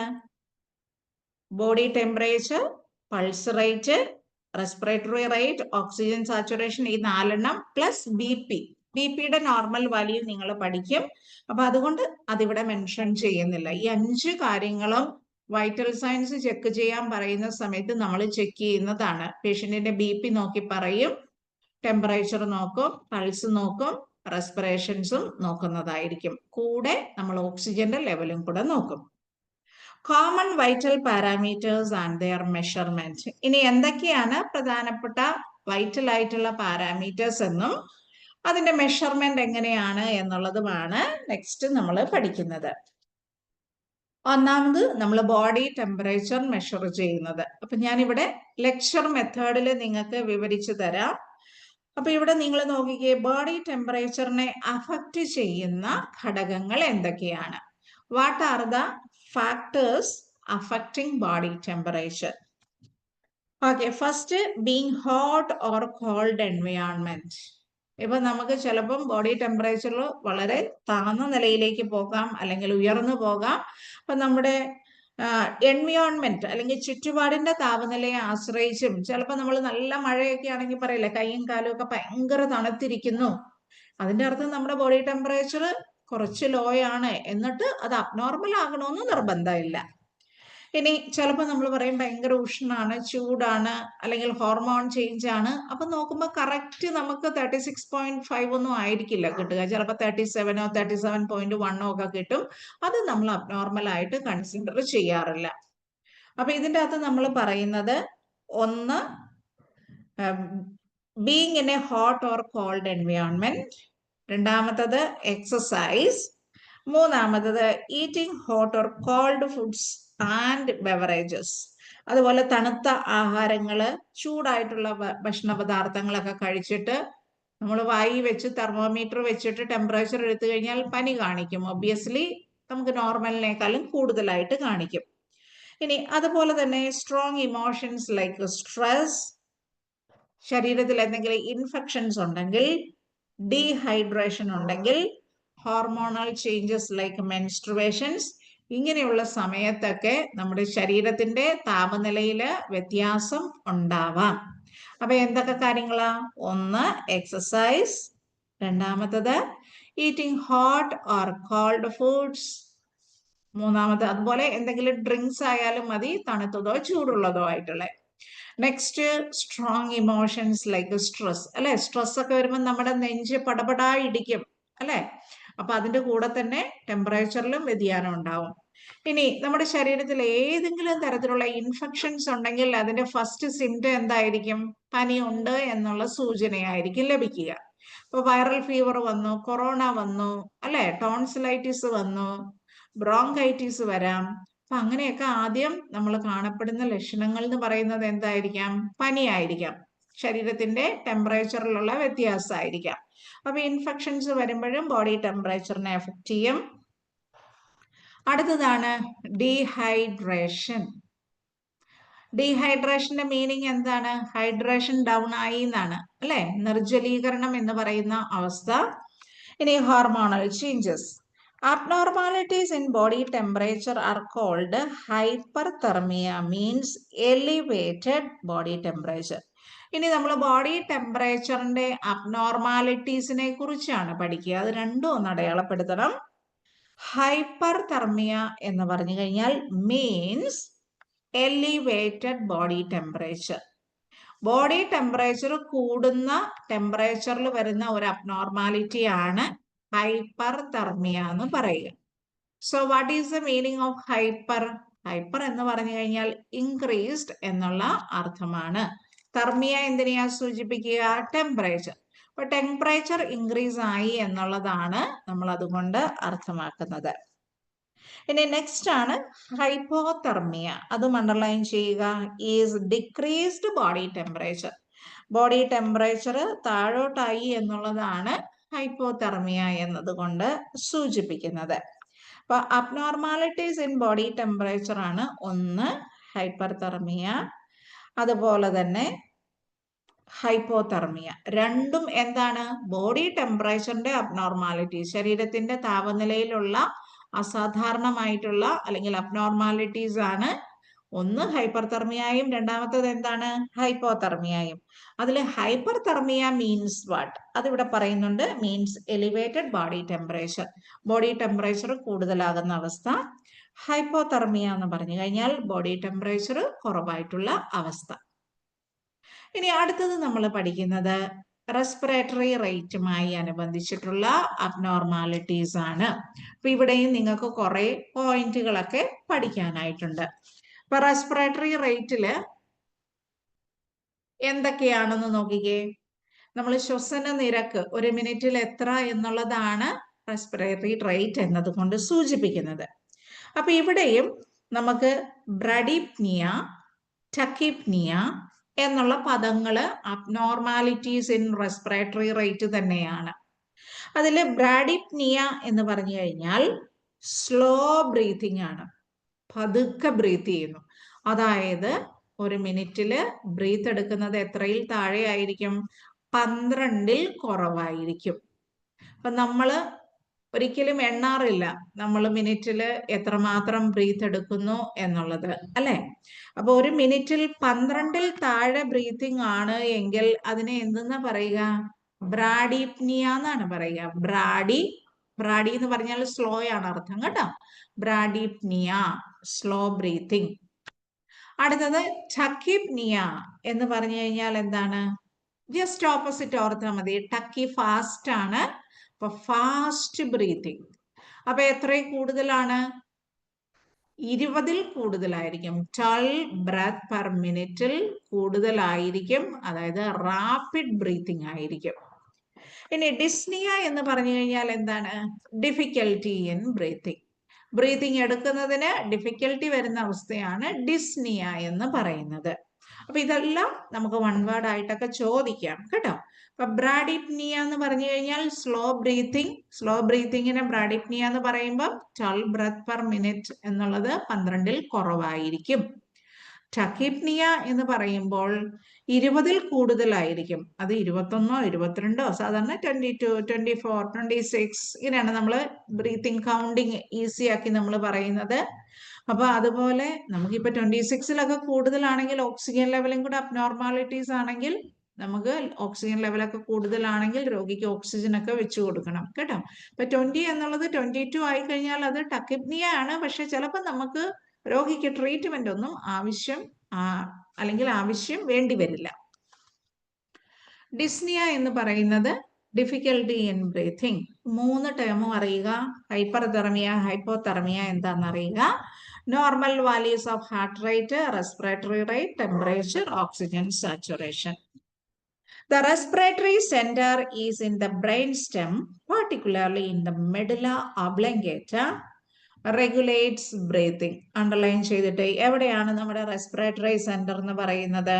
ബ്രെയിൻ സ്റ്റെം, അല്ലെ? അപ്പൊ ബ്രെയിൻ സ്റ്റെമിന് ഒരു ഫംഗ്ഷൻ ആണ് നമ്മുടെ മെഡുല ഒബ്ലോംഗേറ്റ എന്ന് പറയുന്ന ഭാഗം നമ്മുടെ ബ്രീത്തിങ്ങിനെ റെഗുലേറ്റ് ചെയ്യുക എന്ന് പറയുന്നത്. While thermo regulatory centre in hypothalamus. അപ്പൊ നമ്മുടെ ടെമ്പറേച്ചർ, ശരീരത്തിന്റെ താപനില കൺട്രോൾ ചെയ്യുന്ന ഭാഗം എവിടെയാണ് സ്ഥിതി ചെയ്യുന്നത്? ഹൈപ്പോതലാമസിലാണ്. Controls the body temperature with both influenced by factors like carbon dioxide level, oxygen and pH level. അപ്പൊ നമ്മുടെ റെസ്പിറേഷൻ ഒക്കെ ബാധിക്കുന്ന മറ്റ് ഘടകങ്ങളാണ് ശരീരത്തിലെ കാർബൺ ഡൈ ഓക്സൈഡിന്റെ അളവും ഓക്സിജന്റെയും pHന്റെയും ലെവലിനനുസരിച്ച് ഈ പറയുന്ന നമ്മുടെ ഓക്സിജന്റെ റേറ്റും അല്ലെങ്കിൽ റെസ്പിറേറ്ററി റേറ്റും തെർമോ റെഗുലേഷനുമായി അനുബന്ധിച്ചിട്ടുള്ള ഫങ്ഷൻസിലൊക്കെ വേരിയേഷൻസ് ഉണ്ടാവും. അപ്പൊ ഇവിടെ നിങ്ങൾ നോക്കിക്കേ, റെസ്പിറേറ്ററി സെന്റർ എന്ന് പറയുന്നത്, ഓക്കെ, എപ്പോഴും ഞാൻ പിക്ചർ കാണിച്ചിട്ടുണ്ട്, മറന്നു പോയിട്ടുണ്ടെങ്കിൽ ഒന്നുകൂടെ നോക്കുക. അപ്പൊ റെസ്പിറേഷൻ എന്ന് പറയുന്നത് എന്താണ്? നമ്മുടെ ശരീരത്തിലെ ഒരു ബയോളജിക്കൽ പ്രോസസ് ആണ്, അല്ലെ? എല്ലാ ലിവിങ് ഓർഗാനിസത്തിലും നടക്കുന്ന ഒരു പ്രക്രിയയാണ് റെസ്പിറേഷൻ എന്ന് പറയുന്നത്. അപ്പൊ ഈ റെസ്പിറേഷൻ എന്ന് പറയുമ്പോൾ അവിടെ എന്താ സംഭവിക്കുക? Oxygen carbon dioxide exchange ആണ് സംഭവിക്കുന്നത്. ഇനി ഇവിടെ നമ്മൾ ഇൻഹെയിൽ ചെയ്തു എന്ന് പറയുമ്പോൾ, ഇൻഹലേഷൻ എന്ന് പറയുമ്പോൾ എന്താണ്? The process of drawing air. നമ്മൾ ഓക്സിജൻ അടങ്ങിയിട്ടുള്ളതിനെ, എയറിനെ ഇങ്ങനെ ഉള്ളിലേക്ക് എടുക്കുന്നതിനെ എന്തെന്ന് പറയും? ഇൻഹലേഷൻ. എക്സ്ഹലേഷൻ എന്ന് പറഞ്ഞാലോ കാർബൺ ഡൈ ഓക്സൈഡ് അടങ്ങുന്ന എയറിനെ വെളിയിലേക്ക് നമ്മൾ നീക്കുന്നു. ഇതിനെയാണ് എക്സ്ഹലേഷൻ എന്ന് പറയുന്നത്. ഇത് രണ്ടും കൂടെ കൂടുന്നതാണ് എന്ത്, നമ്മുടെ ഹ്യൂമൻ ബീങ്സിൽ അല്ലെങ്കിൽ എല്ലാ ജീവികളിലുമുള്ള ബയോളജിക്കൽ പ്രോസസ്സ് എന്ന് പറയുന്നത്. അതിനെയാണ് റെസ്പിറേഷൻ എന്ന് പറയുന്നത്. ഇനി ഞാൻ പറയാൻ ആഗ്രഹിക്കുന്നത് റെസ്പിറേറ്ററി സെന്ററിനെ കുറിച്ചാണ്. എവിടെയാ റെസ്പിറേറ്ററി സെന്റർ എന്ന് പറയുന്നത്? ബ്രെയിൻ സ്റ്റെം അല്ലെ, മെഡുല ഒബ്ലങ്കേറ്റ. അത് എവിടെയായിട്ടാ നോക്കിക്കേ, ഇത് കണ്ടോ, ഈ ഒരു ഭാഗമാണ് മെഡുല ഒബ്ലങ്കേറ്റ എന്ന് പറയുന്നത്. അതാണ് നമ്മുടെ ബ്രീത്തിങ്ങിന്റെ റിതം നിശ്ചയിക്കുന്നത്. അപ്പൊ നമ്മുടെ ബ്രീത്ത് എടുക്കുമ്പോൾ ചെസ്റ്റ് പൊങ്ങുന്നു, താഴുന്നു, പൊങ്ങുന്നു. ചെസ്റ്റിന്റെ ആ ഒരു മൂവ്മെന്റ് എന്ന് പറയുന്നത് ഒരു റിതമായിട്ട് നടക്കുന്നതാണ് അല്ലെ. അപ്പൊ ആ ഒരു റിതം, ആ ഒരു ബ്രീത്തിനെ കൺട്രോൾ ചെയ്യുന്ന ഭാഗം എന്ന് പറയുന്നത് മെഡുല ഒബ്ലങ്കേറ്റ ആണ്. അതായത് നമ്മുടെ ബ്രെയിൻ സ്റ്റെം ആണ്.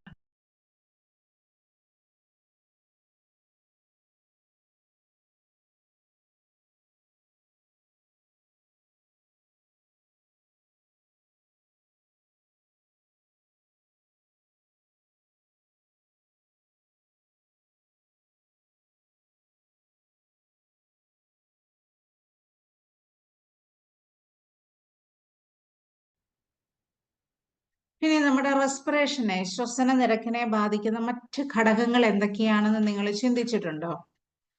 ഇപ്പം നമുക്ക് ഏജ്, കൊച്ചു കുട്ടികൾ എന്ന് പറയുമ്പോഴത്തേനും ബ്രീത്ത് എടുക്കുന്നത് ഫാസ്റ്റ് ആയിട്ടായിരിക്കും. എക്സസൈസ് ചെയ്ത് കഴിയുമ്പോൾ നമ്മുടെ ബ്രെത്ത് എടുക്കുന്ന ആ ഒരു റേറ്റ് എന്ന് പറയുന്നത് എന്തായിരിക്കും? കൂടുതലായിരിക്കും. ഇനി അതുപോലെ തന്നെ നമുക്ക് എന്തെങ്കിലും സ്ട്രെസ്സോ ഇമോഷണൽ ആയിട്ടുള്ള കാര്യങ്ങളോ ആങ്സൈറ്റി ഒക്കെ ഉള്ള സമയത്തും ഈ റെസ്പിറേഷനെ സ്വാധീനിക്കാറുണ്ട്. അതുപോലെ ശരീരത്തിലെ കാർബൺ ഡൈ ഓക്സൈഡിന്റെ അളവ്, ചേഞ്ചസ് ഇൻ pH, ഇതെല്ലാം എന്തിനെ സ്വാധീനിക്കുന്നു? നമ്മുടെ റെസ്പിറേഷനെ സ്വാധീനിക്കുന്നു. റെസ്പിറേറ്ററി റേറ്റ് ഇൻക്രീസ് ആകാനായിട്ടുള്ള സാധ്യതകളുണ്ട്. ഇപ്പൊ for example, carbon dioxide നമ്മുടെ ശരീരത്തിൽ കൂടുകയാണെങ്കിൽ നമുക്ക് റെസ്പിറേറ്ററി റേറ്റ് ഇൻക്രീസ് ആകാനായിട്ട് അത് സ്റ്റിമുലേറ്റ് ചെയ്യുകയാണ് ചെയ്യുന്നത് നമ്മുടെ ബ്രെയിൻ സ്റ്റെമ്മിനെ. ഇപ്പൊ കാർബൺ ഡൈ ഓക്സൈഡ് നമ്മുടെ ശരീരത്തിൽ കൂടുതലായാൽ എന്ത് സംഭവിക്കും? നമ്മൾ കൂടുതൽ ഫാസ്റ്റ് ആയിട്ട് ബ്രീത്ത് എടുത്തിട്ട് ആ കാർബൺ ഡൈ ഓക്സൈഡിനെ വെളിയിലേക്ക് വിടണം. ഇപ്പൊ നമ്മൾ മൂക്കും വായും അടച്ചു പിടിച്ചു കഴിഞ്ഞാൽ കാർബൺ ഡൈ ഓക്സൈഡ് വെളിയിലേക്ക് പോകത്തില്ല അല്ലെ. അപ്പൊ എന്ത് ചെയ്യും? നമുക്ക് കാർബൺ ഡൈ ഓക്സൈഡ് ശരീരത്തിൽ കെട്ടിക്കിടക്കുന്നു, അല്ലെങ്കിൽ നമുക്ക് എക്സസീവ് ആയിട്ടുള്ള കാർബൺ ഡൈ ഓക്സൈഡ് ഉണ്ടെങ്കിൽ നമ്മുടെ ബ്രെയിൻ സ്റ്റെമ്മിനെ എന്ത് ചെയ്യും? നമ്മുടെ റെസ്പിറേറ്ററി കൺട്രോൾ സെന്ററിനെ ആ ഒരു സിഗ്നൽ പാസ് ചെയ്ത് നമ്മുടെ ശരീരം വേഗത്തിൽ ബ്രീത്ത് എടുക്കണം എന്നുള്ള സിഗ്നൽസ് പാസ് ചെയ്യുമ്പോഴായിരിക്കും നമ്മൾ ഫാസ്റ്റ് ആയിട്ട് ബ്രീത്ത് എടുത്ത് കാർബൺ ഡൈ ഓക്സൈഡിനെ വെളിയിലേക്ക് എക്സ്പെല് ചെയ്യുന്നത്. അതുപോലെ changes in pH also affect the respiration. അപ്പൊ നമുക്ക് pH കുറഞ്ഞു കഴിയുമ്പോൾ എന്താകുക? അസിഡിക് ആണോ ആൽക്കലൈൻ ആണോ? അസിഡിക് ആകും അല്ലെ. അപ്പൊ ഈ അസിഡിക് ആകുക എന്ന് പറഞ്ഞു കഴിഞ്ഞാൽ എന്താണ്? നമുക്ക് pH കുറയുന്നു. അപ്പൊ ഇച്ചിരി pH ഇൻക്രീസ് ആക്കി കിട്ടണം, കോമ്പൻസേറ്റ് ചെയ്യണം. അപ്പൊ റെസ്പിറേറ്ററി റേറ്റ് ഇൻക്രീസ് ചെയ്തിട്ടായിരിക്കും നമ്മൾ ആ കാർബൺ ഡൈ ഓക്സൈഡിനെ വെളിയിലേക്ക് വിട്ടിട്ട് pH ഒന്ന് ബാലൻസ് ചെയ്യാനായിട്ട് ശരീരം നോക്കുക. അപ്പൊ ഇതൊക്കെ റെസ്പിറേഷനെയും ബാധിക്കുന്ന കാര്യങ്ങളാണ്. അപ്പൊ ഇവിടെ നമ്മൾ അബ്നോർമാലിറ്റീസ് ഇൻ റെസ്പിറേറ്ററി റേറ്റ് ആണ് പഠിച്ചുകൊണ്ടിരുന്നത്. ബ്രാഡിപ്നിയ എന്ന് പറയുന്നത് എന്താണ്? സ്ലോ ബ്രീത്തിങ് ആണ്, 12ൽ താഴെ. ടക്കിപ്നിയ എന്ന് പറയുന്നത് 20 ബ്രത്തിൽ പെർ മിനിറ്റില് കൂടുതൽ. ഡിസ്നിയ എന്ന് പറയുന്നത് ഡിഫിക്കൽട്ടി ഇൻ ബ്രീത്തിങ്. ഇനി what are the abnormalities of pulse rate? Pulse റേറ്റിന്റെ അബ്നോർമാലിറ്റീസ് എന്തൊക്കെയാണ്? ബ്രഡികാർഡിയ, ഇതൊക്കെ കുട്ടികൾക്ക് മാറിപ്പോകുന്ന ഒരു കാര്യമാണ്. ബ്രഡീപ്നിയ, ബ്രഡികാർഡിയ. അപ്പൊ കാർഡിയ എന്നുള്ള പദം ഏതുമായി അനുബന്ധിച്ചിട്ടുള്ളതാണ്? ഹാർട്ടുമായി അനുബന്ധിച്ചിട്ടുള്ളതാണ്. അപ്പൊ ബ്രഡി എന്ന് പറഞ്ഞു കഴിഞ്ഞാൽ എന്താണ്? സ്ലോ ആണ് അല്ലെ. അപ്പൊ ബ്രഡികാർഡിയ എന്ന് പറഞ്ഞു കഴിഞ്ഞാൽ സ്ലോ ഹാർട്ട് റേറ്റ് എന്നാണ് നമ്മൾ പറയുക. അപ്പൊ സ്ലോ ഹാർട്ട് റേറ്റ് ആണെങ്കിൽ ഹാർട്ട് റേറ്റ് എന്തായിരിക്കും? 60ൽ താഴെ ആയിരിക്കും വരിക. ടക്കിപ്നിയ എന്ന് പറഞ്ഞു കഴിഞ്ഞാൽ എന്തായിരിക്കും? ഫാസ്റ്റ് ആയിട്ട് നമ്മൾ ബ്രീത്ത് എടുക്കുന്നു. ടക്കിക്കാർഡിയ എന്ന് പറയുമ്പോൾ ഫാസ്റ്റ് ആയിട്ടുള്ള ഹാർട്ട് റേറ്റ് ആയിരിക്കും. അപ്പൊ എവിടെയെങ്കിലും കൺഫ്യൂസ്ഡ് ആയിട്ട് പറഞ്ഞിട്ടുണ്ടെങ്കിൽ അബ്നോർമാലിറ്റീസ് ഇൻ പൾസ് റേറ്റില് കാർഡിയ എന്ന് പറയുന്നത് ഹാർട്ട് റേറ്റുമായി അനുബന്ധിച്ചിട്ടാണ് നമ്മൾ പറയുക. ബ്രഡികാർഡിയ എന്ന് പറഞ്ഞു കഴിഞ്ഞാൽ നമ്മുടെ ഹാർട്ട് റേറ്റ് സ്ലോ ആണ്. ബ്രഡികാർഡിയ മീൻസ് ഹാർട്ട് റേറ്റ് സ്ലോ ആണ്. എത്രയും താഴെയാണ്? 60-ൽ താഴെയാകുമ്പോഴാണ് ബ്രഡികാർഡിയ എന്ന് പറയുന്നത്. ഇനി അതുപോലെ ടക്കികാർഡിയ ഹാർട്ട് റേറ്റ് ഫാസ്റ്റ് ആയിരിക്കും. 100 ബീറ്റ്സ് പെർ മിനിറ്റില് കൂടുതലായിട്ട് നമ്മൾ പോകുമ്പോഴാണ് ടക്കികാർഡിയ എന്ന് പറയുക. അപ്പൊ ബ്രഡികാർഡിയ, ടക്കികാർഡിയ. അതുപോലെ റെസ്പിറേറ്ററി റേറ്റുമായി അനുബന്ധിച്ച് ബ്രാഡിപ്നിയ, ടക്കിപ്നിയ. ഓക്കെ, അപ്പൊ ഇത് രണ്ടും അതിന്റെ നോർമൽ വാല്യൂസും അതുപോലെ എപ്പോഴാണ് നമ്മൾ ഇത് ബ്രഡികാർഡിയ അല്ലെങ്കിൽ ബ്രഡിപ്നിയ എന്ന് പറയുന്നത്, ടക്കിപ്നിയ എന്ന് പറയുന്നത് എത്രയിൽ കൂടുതൽ റെസ്പിറേറ്ററി റേറ്റ് വേണം, ടക്കികാർഡിയ എന്ന് പറയുന്നത് എത്രയിൽ കൂടുതൽ ഹാർട്ട് റേറ്റ് വേണം. ഇനി pulse rate or heart rate is primarily controlled by autonomic nervous system, specifically the sympathetic and parasympathetic branches. അപ്പൊ ഇത് നമ്മൾ ശരിക്കും പറഞ്ഞു കഴിഞ്ഞാൽ ഈ ഒരു സെൻട്രൽ നെർവസ് സിസ്റ്റം പഠിച്ചപ്പോൾ നമ്മൾ എലാബറേറ്റ് ആയിട്ട് ഇങ്ങനെ ഒരു കാര്യത്തെക്കുറിച്ച് നമ്മൾ പറഞ്ഞില്ല. ഒരുപാട് കോംപ്ലിക്കേഷൻസ് നമുക്ക് വരാതിരിക്കുന്നതിന് വേണ്ടിയിട്ടാണ് മെയിൻ ആയിട്ടുള്ള കാര്യങ്ങൾ മാത്രം പറഞ്ഞത്. അപ്പൊ സെൻട്രൽ നെർവസ് സിസ്റ്റം എന്ന് പറയുമ്പോൾ അതിൻ്റെ അകത്ത് എന്തൊക്കെയാ വരിക?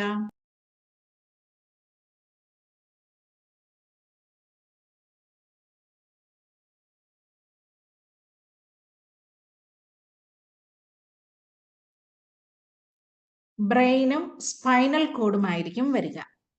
പെരിഫറൽ നെർവസ് സിസ്റ്റം എന്ന് പറയുമ്പോൾ എന്തായിരിക്കും?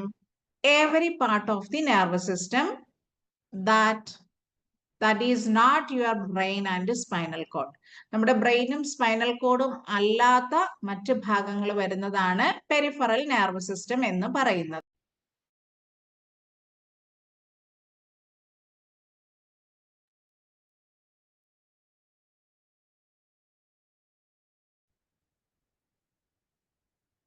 അപ്പൊ ഈ ഓട്ടോണോമിക് നെർവസ് സിസ്റ്റം എന്ന് പറയുന്നത് നമ്മുടെ നെർവസ് സിസ്റ്റത്തിന്റെ ഭാഗമായിട്ട് വരുന്നതാണ്.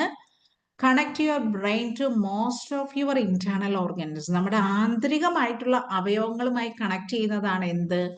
ഓട്ടോണോമിക് നെർവസ് സിസ്റ്റം എന്ന് പറയുന്നത്. അപ്പൊ ഓട്ടോണോമിക് നെർവസ് സിസ്റ്റം ആണ് നമ്മൾ വീണ്ടും അതിനെ സിമ്പതറ്റിക് എന്നും പാരാസിമ്പതറ്റിക് എന്നും നെർവസ് സിസ്റ്റം എന്നും ഡിവൈഡ് ചെയ്യുന്നത്. അപ്പൊ ഈ ഒരു സമയത്ത് നിങ്ങൾ സെൻട്രൽ നെർവസ് സിസ്റ്റം മാത്രമല്ലേ പഠിച്ചുള്ളൂ. അപ്പൊ ഇവിടെ ഈ പറയുന്ന കാര്യങ്ങൾ അറിവില്ലല്ലോ എന്നുള്ളത് നിങ്ങൾക്ക് കൺഫ്യൂഷൻസ് ഒഴിവാക്കാനായിട്ടാണ് നമ്മൾ ഇവിടെ പറയുന്നത്. സെൻട്രൽ നെർവസ് സിസ്റ്റം എന്ന് പറയുന്നത് ബ്രെയിനും സ്പൈനൽ കോഡും അടങ്ങിയതാണ്. പെരിഫറൽ നെർവസ് സിസ്റ്റം എന്ന് പറയുമ്പോഴത്തേനും ഈ ഒരു സിസ്റ്റം നമ്മുടെ ബ്രെയിൻ ആൻഡ് സ്പൈനൽ കോഡുമായി അനുബന്ധിച്ചിട്ടുള്ളതല്ല.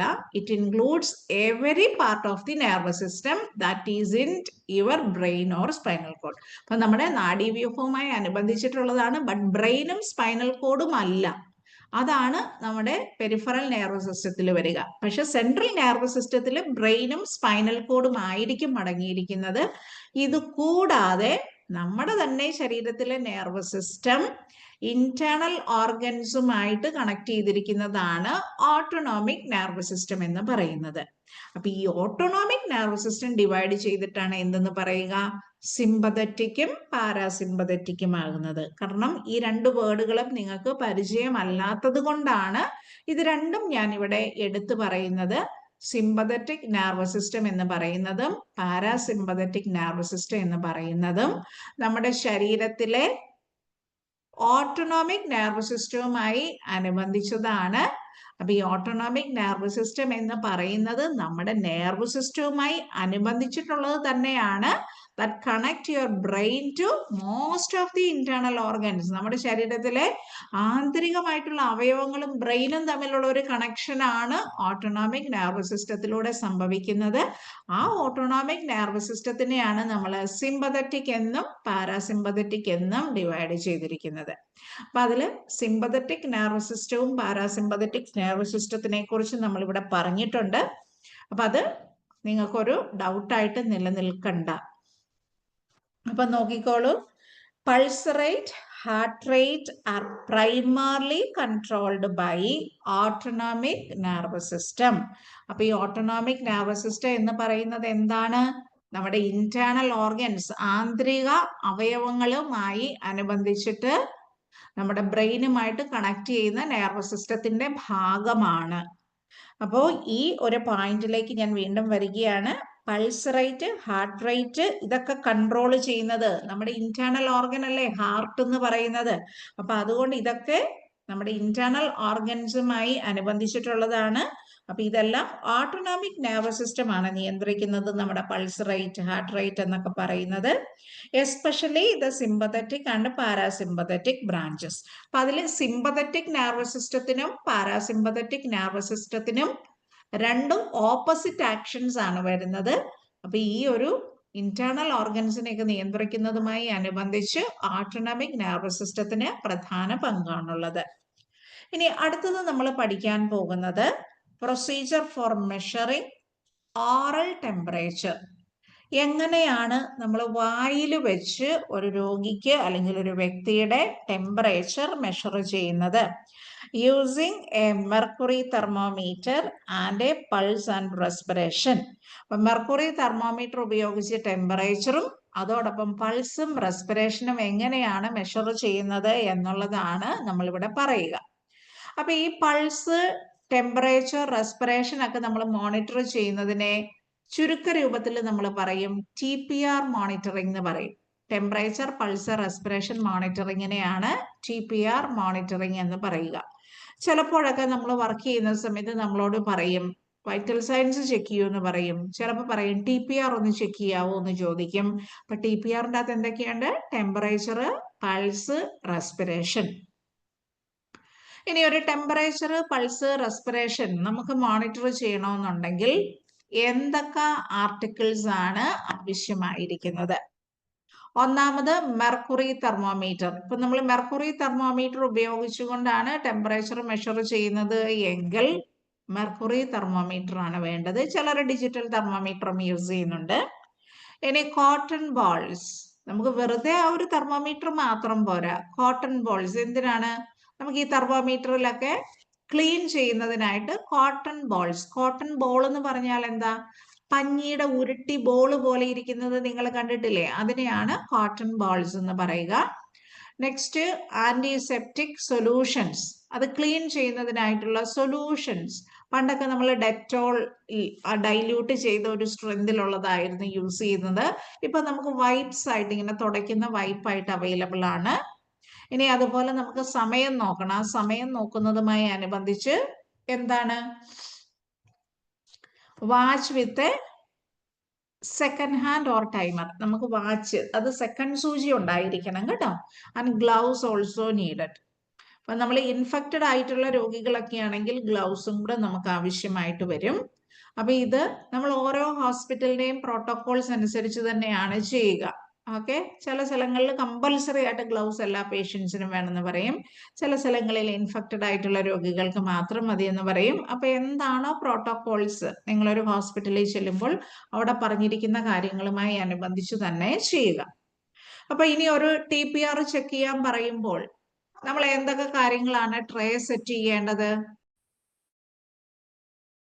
മെർക്കുറി തെർമോമീറ്റർ ഉണ്ടായിരിക്കണം. ക്ലീൻ ചെയ്യുന്നതിനായിട്ട് കോട്ടൺ ബോൾസ്, ആന്റിസെപ്റ്റിക് സൊല്യൂഷൻസ്, അതുപോലെ നമുക്ക് സമയം നോക്കണം അല്ലെ? ഇപ്പൊ റൂമിലൊക്കെ ക്ലോക്ക് ഉണ്ടെങ്കിൽ നമുക്കത് നോക്കാൻ കൺവീനിയന്റ് ആണെങ്കിൽ നമുക്കത് നോക്കാം. അല്ലെങ്കിൽ സെക്കൻഡ് സൂചിയുള്ള വാച്ച് തന്നെയാണ് നമ്മൾ യൂസ് ചെയ്യുക. ഗ്ലൗസ്, ഇത്രയും കാര്യങ്ങൾ.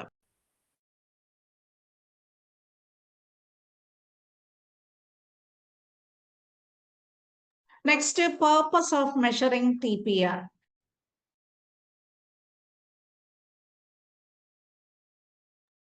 TPR measure ചെയ്യുന്നതിന്റെ purpose എന്താണ്? TPR measurement helps in calculating person's overall well-being. ഒരു വ്യക്തിയുടെ മൊത്തത്തിലുള്ള വെൽബീയിങ്, ആരോഗ്യകരമായിട്ടുള്ള അവസ്ഥ എങ്ങനെയുണ്ട് എന്ന് ഇവാലുവേറ്റ് ചെയ്യുന്നതിനാണ് TPR നമ്മൾ ചെക്ക് ചെയ്യുന്നത്. To detect early signs of illness or infection. നമുക്ക് എന്തെങ്കിലും തളർച്ചയാന്ന് പറയുമ്പോഴോ, അല്ലെങ്കിൽ പനി ഉണ്ടെന്ന് തോന്നുന്നു, അല്ലെങ്കിൽ എന്തെങ്കിലും ഇൻഫെക്ഷൻ ഉണ്ട് എന്ന് തോന്നുന്ന സമയത്ത്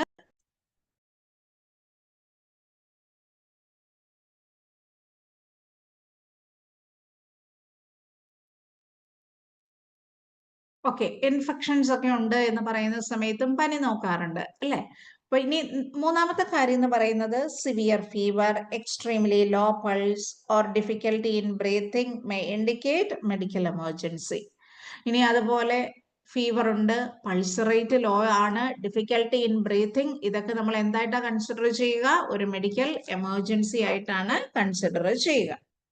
Regular monitoring helps to detect improvements or deterioration in health. അപ്പൊ ചിലപ്പോഴൊക്കെ നമുക്ക് 1, 2, 3 പ്രാവശ്യം എടുത്താൽ പോരാ, കൃത്യമായിട്ട് റെഗുലർ ആയിട്ട് മോണിറ്റർ ചെയ്യേണ്ടതായിട്ട് വരും. അപ്പൊ റെഗുലർ ആയിട്ട് മോണിറ്റർ ചെയ്യുമ്പോഴാണ് രോഗിയുടെ അവസ്ഥ അല്ലെങ്കിൽ ഹെൽത്ത് കണ്ടീഷൻ മെച്ചപ്പെട്ടോ എന്നോ വഷളായോ എന്നോ നമുക്ക് തിരിച്ചറിയാൻ പറ്റുകയുള്ളൂ. Baseline TPR readings are taken before surgery to ensure patient is fit for the procedure. അപ്പൊ ബേസ് ലൈൻ ആയിട്ടുള്ള TPR റീഡിങ് നമ്മൾ സാധാരണ എടുക്കാറുണ്ട് സർജറിക്ക് മുമ്പ്. അത് എന്തിനു വേണ്ടിയിട്ടാണ്? പേഷ്യന്റ് ഒരു സർജറിക്ക് വേണ്ടിയിട്ട് ഫിറ്റ് ആണോ അല്ലയോ എന്നത് അറിയുന്നതിന് വേണ്ടിയിട്ടാണ്. ഇപ്പൊ BP കൂടുതലാണ് എങ്കിൽ ചിലപ്പോൾ നമ്മൾ സർജറി ചെയ്യില്ല. പേഷ്യന്റിന് ടെമ്പറേച്ചർ ഉണ്ടെങ്കിലോ സർജറി ചെയ്യില്ല. അതുപോലെ ഓക്സിജൻ ലെവലൊക്കെ വളരെ കൂടുതലാണെങ്കിലോ അതൊക്കെ കറക്റ്റ് ചെയ്തിട്ട്, അല്ലെങ്കിൽ ഓക്സിജൻ ലെവൽ തീരെ താഴെയാണ്, ഓക്കെ, കൂടുതലല്ല തീരെ താഴെയാണെങ്കിൽ അതൊക്കെ കറക്റ്റ് ചെയ്ത ശേഷമേ നമ്മൾ രോഗിയെ സർജറിക്ക് എടുക്കാറുള്ളൂ. അപ്പൊ പർപ്പസ് ഓഫ് TPR എന്ന് പറയുന്നത് പേഴ്സൺസ് ഓവറോൾ വെൽബീങ് അറിയുക, അതുപോലെ detect early signs of illness or infection, severe fever or extremely low pulse or difficulty in breathing may indicate medical emergency. Regular monitoring helps to detect improvements or deterioration in health.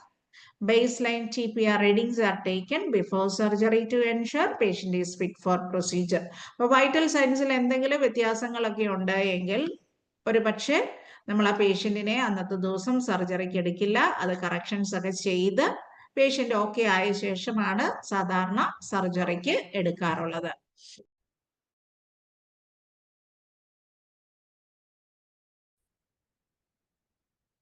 ഇനി exact procedure എന്ന് പറയുന്നത് നമ്മൾ ചെയ്തു പഠിച്ചാൽ മാത്രമേ പഠിക്കുകയുള്ളൂ. അപ്പൊ ഇതിന്റെ കാര്യകാരണ സഹിതം എക്സാക്ട്ലി പ്രൊസീജിയറിന്റെ സ്റ്റെപ്സുകളാണ് വിശദീകരിക്കാൻ പോകുന്നത്. അപ്പൊ എപ്പോഴും നമ്മൾ വിചാരിക്കുക, ഏതൊരു പേഷ്യന്റിനും നമ്മൾ വൈറ്റൽ സൈൻസ് മോണിറ്ററിങ് ആകട്ടെ, ബ്ലഡ് ഷുഗർ മോണിറ്ററിങ് ആകട്ടെ, എന്ത് പ്രൊസീജിയർ ആണെങ്കിലും ഫസ്റ്റ് സ്റ്റെപ്പ് എന്ന് പറയുന്നത് എന്താണ്? നമുക്ക് ഹാൻഡ് വാഷ് ചെയ്യുക എന്നുള്ളതാണ്. ഹാൻഡ് വാഷ് ചെയ്താൽ മാത്രമേ ഉള്ളൂ നമ്മുടെ കയ്യിലെ ജേംസ് അല്ലെങ്കിൽ അണുക്കള് ആ രോഗിയിലേക്ക് വ്യാപിക്കാതിരിക്കുകയുള്ളൂ. അല്ലെങ്കിൽ വേറൊരു രോഗിയിൽ നിന്നും നമ്മുടെ കയ്യിൽ പറ്റിപ്പിടിച്ച അണുക്കള് മറ്റു രോഗിയിലേക്ക് നമ്മൾ ട്രാൻസ്ഫർ ചെയ്യാതിരിക്കുകയുള്ളൂ. So hand washing is very important. ഇനി കൂടാതെ ഒരു കാര്യം എന്ന് പറയുന്നത്, നമ്മൾ ചെയ്യുന്ന പ്രൊസീജിയറുകൾ കറക്റ്റ് പേഷ്യന്റിന് തന്നെ ആയിരിക്കണം ചെയ്യേണ്ടത്. അപ്പൊ നമ്മൾ അറിയുന്ന പേഷ്യന്റ് ആണ് എങ്കിൽ പോലും ഓടിച്ചെന്ന് നമ്മൾ പേഷ്യന്റിന്റെ കൈയെടുത്ത് BP കഫ് ഒക്കെ കെട്ടിക്കഴിഞ്ഞാൽ പേഷ്യന്റ് ഭയങ്കര ആൻഷ്യസ് ആയിരിക്കും. ഇപ്പൊ എന്തായിരിക്കും എൻ്റെ BP പെട്ടെന്ന് നോക്കുന്നത് എന്നുള്ളതാണ്. ആ ടെൻഷൻ തന്നെ അവരുടെ ബ്ലഡ് പ്രഷർ കൂടാനായിട്ട് കാരണമാകും. അപ്പൊ അതുകൊണ്ട് ചില കാര്യങ്ങൾ നമുക്ക് എല്ലാ പ്രൊസീജിയറിലും സെയിം ആയിട്ട് നമ്മൾ ഫോളോ ചെയ്യുന്നതാണ്. അപ്പൊ ആ കാര്യങ്ങളൊന്ന് പറഞ്ഞിട്ട് ഞാൻ നിങ്ങളോട് TPR മോണിറ്ററിങ്ങുമായി അനുബന്ധിച്ചിട്ടുള്ള പ്രൊസീജിയർ എക്സ്പ്ലെയിൻ ചെയ്യാം. അപ്പൊ ഒന്നാമത്തെ കാര്യം എന്ന് പറയുന്നത് ഹാൻഡ് വാഷ് ചെയ്തിരിക്കണം. അപ്പൊ ഏതൊരു പ്രൊസീജിയറും ചെയ്യുന്നതിന് മുമ്പ് ഹാൻഡ് വാഷ് ചെയ്ത ശേഷം ആ പ്രൊസീജിയറിന് ആവശ്യമായിട്ടുള്ള സാധനങ്ങളെല്ലാം നമ്മൾ ഒന്നിച്ച് ഒരു ട്രേയിലാക്കുക.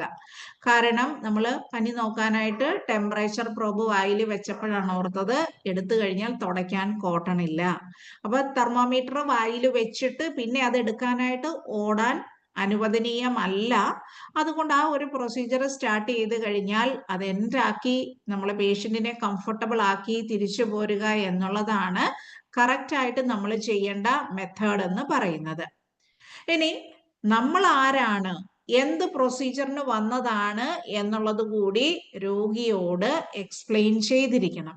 ഇപ്പൊ നിങ്ങളൊന്ന് ആലോചിച്ചേ, നിങ്ങൾ ഒരു ബെഡിൽ കിടക്കുമ്പോൾ ഒരു നേഴ്സോ അല്ലെങ്കിൽ ആരെങ്കിലും പേഷ്യന്റ് കെയർ അറ്റൻഡറോ ഒക്കെ വന്നിട്ട് പറയാണ്, ഞാൻ ഇന്നയാളാണ്, രോഗിയുടെ ടെമ്പറേച്ചർ പൾസൊക്കെ നോക്കാൻ വന്നതാണ് എന്ന് പറയുമ്പോൾ എന്തായിരിക്കും? അവർ കൂടുതൽ കോപ്പറേറ്റീവ് ആയിട്ട് ഇടപെടും. അവരുടെ ആങ്സൈറ്റി അല്ലെങ്കിൽ എന്തെങ്കിലും ഉത്കണ്ഠകളോ എന്തെങ്കിലും ഉണ്ടെങ്കിൽ അതൊക്കെ നമുക്ക് റെഡ്യൂസ് ചെയ്യാൻ പറ്റും.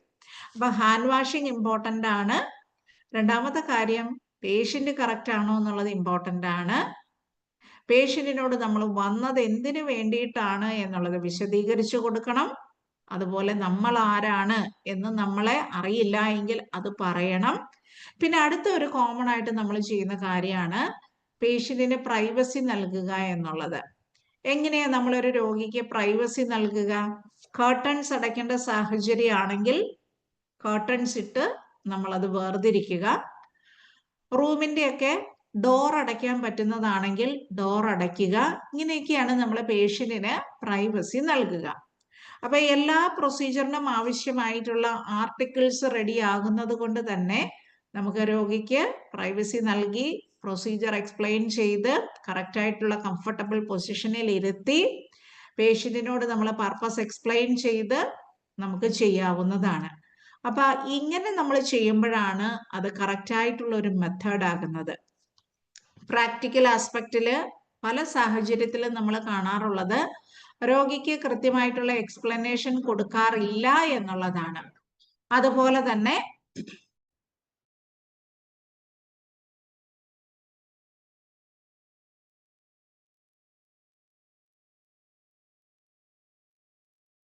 പ്രൊസീജിയറും അതിൻ്റെ ഓരോ സ്റ്റെപ്സും റാഷണലും ഇനി ഞാൻ വിശദീകരിക്കാം. അപ്പോൾ ഒന്നാമത്തെ കാര്യം എന്ന് പറയുന്നത് hand wash and gather articles. Okay, അപ്പൊ നമ്മൾ പ്രോപ്പർ ആയിട്ടുള്ള ഹാൻഡ് വാഷ് ചെയ്യുക എന്ന് പറഞ്ഞു കഴിഞ്ഞാൽ എന്തിനു വേണ്ടിയിട്ടാണ് ഹാൻഡ് വാഷ് ചെയ്യുന്നത്? പേഷ്യന്റിന് സുരക്ഷിതമായിട്ടുള്ള കെയർ, സേഫ് ആയിട്ടുള്ള കെയർ നൽകുക എന്നുള്ളതാണ് അതിന്റെ റാഷണൽ ആയിട്ട്, അതിന്റെ കാരണം അല്ലെങ്കിൽ നമ്മൾ യുക്തിസഹജമായിട്ട് പറയുന്നത്. അപ്പൊ ഹാൻഡ് വാഷ് ചെയ്യുന്നത് എന്താണ്? സേഫ്റ്റിക്ക് വേണ്ടിയിട്ടാണ്, ഇൻഫെക്ഷൻസ് പ്രിവെന്റ് ചെയ്യുന്നതിന് വേണ്ടിയിട്ടാണ്. Gather the articles. ഇനി രണ്ടാമത്തെ കാര്യം, identify patient and explain procedure to the patient. അപ്പൊ പേഷ്യന്റിനെ എങ്ങനെയാ നമ്മൾ ഐഡന്റിഫൈ ചെയ്യുക? ചെറിയ പ്രൊസീജിയർ ആണ്. പനിയുള്ള ഒരു പേഷ്യന്റും പനി ഇല്ലാത്ത ഒരു പേഷ്യന്റും ഒരേപോലത്തെ പേരിലുണ്ടെന്ന് വിചാരിക്കുക, മാറിപ്പോകാനുള്ള സാധ്യതകളുണ്ട്. അതുകൊണ്ട് ഐഡന്റിഫൈ പേഷ്യന്റ് എന്ന് പറയുമ്പോൾ കറക്റ്റ് ആയിട്ട് പേഷ്യന്റിനെ തിരിച്ചറിയുക എന്നുള്ളതാണ് അവിടെ ഉദ്ദേശിക്കുന്നത്. നമ്മൾ എങ്ങനെയാ പേഷ്യന്റിനെ ഐഡന്റിഫൈ ചെയ്യുക? പേഷ്യന്റിന്റെ ബെഡ് സൈഡിൽ എത്തി പേഷ്യന്റിനോട് പേര് ചോദിക്കാം. അതുപോലെ തന്നെ ഫയലിലുള്ള പേരുമായിട്ട് കറക്റ്റ് പേഷ്യന്റ് തന്നെയാണോ എന്നുള്ളത് നമുക്ക് ചെക്ക് ചെയ്യാം. കൂടാതെ പേഷ്യന്റിന്റെ കയ്യിൽ ID ബാൻഡ് നമ്മൾ ധരിപ്പിക്കാറുണ്ട് അഡ്മിഷന്റെ സമയത്ത്. അപ്പൊ ID ബാൻഡുമായിട്ട് നമുക്ക് കമ്പാരിസൺ നടത്താം. ഇങ്ങനെയാണ് നമ്മൾ പേഷ്യന്റിനെ കറക്റ്റ് ആയിട്ട് ഐഡന്റിഫൈ ചെയ്യുന്നത്. Next, explain the procedure to the patient. പേഷ്യന്റിനോട് നമ്മളിപ്പോൾ എന്താണ് ചെയ്യാൻ പോകുന്നത് എന്നുള്ളത് വിശദീകരിക്കുക. So that can reduce anxiety and ensures cooperation. അപ്പം നമ്മളോട് ആരെങ്കിലും ചെയ്യാൻ പോകുന്ന പ്രൊസീജിയർ എന്താണ് എന്ന് വിശദീകരിക്കുമ്പോഴാണ് നമ്മൾ കൂടുതൽ അതിനോട് സഹകരിക്കുക. അപ്പൊ രോഗിയുടെ ആങ്സൈറ്റി റെഡ്യൂസ് ചെയ്യുന്നതിനും ഇതുപോലെ നമ്മൾ പ്രൊസീജിയർ എക്സ്പ്ലെയിൻ ചെയ്യുന്നത് സഹായകരമായിരിക്കും. അപ്പൊ എങ്ങനെയാണ് ടെമ്പറേച്ചർ നോക്കുന്നത് എന്നുള്ളതും കൂടെ ഞാൻ വിശദീകരിച്ചു തരാം. ഇനി അടുത്തത്, provide A comfortable position and privacy. അപ്പൊ പ്രൊവൈഡ് എ കംഫർട്ടബിൾ പൊസിഷൻ എന്ന് പറയുമ്പോൾ എന്തായിരിക്കും? രോഗിക്ക് കറക്റ്റായിട്ട് നമ്മൾ ഒരു പൊസിഷൻ നൽകുക. ഇപ്പൊ ചെരിഞ്ഞു കിടക്കുന്ന രോഗികളാണെങ്കിൽ ചെരിഞ്ഞു കിടത്തിക്കൊണ്ട് നമ്മൾ വായിലൊക്കെ തെർമോമീറ്റർ വെക്കുന്നത് അവർക്ക് ഭയങ്കരമായിട്ടുള്ള അസൗകര്യം ഉണ്ടാക്കും. അപ്പൊ നമുക്ക് ഇരുത്താൻ പറ്റുന്ന രോഗികളാണെങ്കിൽ കംഫർട്ടബിൾ ആയിട്ട് ഇരുത്തുക. ഇപ്പൊ നിൽക്കുന്ന രോഗിയാണെങ്കിൽ ചെയറിലേക്ക് ഇരുത്തുക. അപ്പൊ ഇങ്ങനെ കംഫർട്ടബിൾ ആയിട്ടുള്ള ഒരു പൊസിഷൻ, ഇപ്പൊ ബെഡിൽ കിടക്കുന്ന രോഗിയാണെങ്കിൽ അവർക്ക് കംഫർട്ടബിൾ ആയിട്ടുള്ള ഒരു രീതിയിൽ അവരെ കിടത്തിയ ശേഷമാണ് നമ്മൾ പ്രൊസീജിയർ ചെയ്യേണ്ടത്. അപ്പൊ provide A comfortable position and privacy. Okay, അപ്പൊ ഈ പ്രൈവസി എങ്ങനെയാ കൊടുക്കുന്നതെന്നുള്ളത് ഓൾറെഡി ഞാൻ പറഞ്ഞു. കർട്ടൻസ് ഇടാം. അതുപോലെ തന്നെ ആരെങ്കിലും ബൈസ്റ്റാൻഡേഴ്സ് ഉണ്ടെങ്കിൽ പേഷ്യന്റിന് അത് ഇഷ്ടമില്ലാത്തതായിരിക്കാം കൂടെ നിൽക്കുന്നത് പ്രൊസീജിയർ ചെയ്യുന്ന സമയത്ത്. സാധാരണ ഒരു ഹോസ്പിറ്റലും അനുവദിക്കാറുമില്ല. അപ്പൊ എന്ത് ചെയ്യും? നമ്മൾ റിലേറ്റീവ്സിനെയൊക്കെ വെളിയിൽ വിട്ടിട്ടായിരിക്കും പ്രൊസീജിയേഴ്സ് നിർവഹിക്കുക. ഇനി പേഷ്യന്റിന് അത് കുഴപ്പമില്ല, ഹോസ്പിറ്റലിനും അത് കുഴപ്പമില്ല എങ്കിൽ മാത്രമേ ഉള്ളൂ നമ്മൾ ബൈസ്റ്റാൻഡറിനെ കൂടെ നിർത്തിയിട്ട് ടെമ്പറേച്ചർ ഒക്കെ മോണിറ്റർ ചെയ്യുകയുള്ളൂ. ഞാൻ വർക്ക് ചെയ്ത ഹോസ്പിറ്റലിൽ കംപ്ലീറ്റ് ആയിട്ട് വിസിറ്റേഴ്സിനെ വെളിയിൽ വിട്ട ശേഷമാണ് ഏതൊരു പ്രൊസീജിയർ ആണെങ്കിലും രോഗികൾക്ക് ചെയ്യുക. അപ്പൊ കൂടുതൽ കോപ്പറേഷൻ കിട്ടാനായിട്ട് കംഫർട്ടബിൾ ആയിട്ടുള്ള പൊസിഷനും പ്രൈവസിയും ഇമ്പോർട്ടൻ്റ് ആണ്. ഇനി നമ്മൾ ഒരു പ്രൊസീജിയറിന്റെ ഇടയ്ക്ക് ഒരു പ്രാവശ്യം മാത്രമല്ല ഹാൻഡ് വാഷ് ചെയ്യുക. പലപ്പോഴും നമുക്ക് ഒന്നിൽ കൂടുതൽ ടൈം ഹാൻഡ് വാഷ് ചെയ്യേണ്ടതായിട്ട് വരും. Perform hand hygiene before handling the thermometer. Wipe the thermometer with an antiseptic soft cotton ball. അപ്പൊ നമ്മൾ ഹാൻഡ് വാഷ് ഒക്കെ ചെയ്ത് രോഗിയുടെ മുറി കയറി രോഗിയോട് പ്രൊസീജിയർ ഒക്കെ പറഞ്ഞു അവരെ പിടിച്ച് എഴുന്നേൽപ്പിച്ച് ചിലപ്പോൾ ഇരുത്തി, ബെഡിൽ കിടക്കുന്ന രോഗിയെ നമ്മൾ ചെയറിലേക്ക് ഇരുത്തിയിട്ടുണ്ടാവും. അപ്പൊ നമ്മൾ എന്ത് ചെയ്യും? വീണ്ടും കൈ കഴുകി നമ്മൾ ഹാൻഡ് വാഷ് ചെയ്ത ശേഷം മാത്രമാണ് പിന്നെ തെർമോമീറ്ററിലേക്ക് നമ്മൾ ടച്ച് ചെയ്യുക. കാരണം നമ്മൾ രോഗിയെ എഴുന്നേൽപ്പിച്ചിരുത്തിയപ്പോഴും അതുപോലെ റൂമിലേക്ക് കയറി വന്നപ്പോഴും ഒക്കെ അവിടെ ഇവിടെയൊക്കെ വീണ്ടും സ്പർശിച്ചിട്ടുണ്ടാവാം, ടച്ച് ചെയ്തിട്ടുണ്ടാവാം. അപ്പൊ അതേ കൈകൊണ്ട് വീണ്ടും നമ്മൾ പനി നോക്കാറില്ല. So perform hand hygiene before handling the thermometer.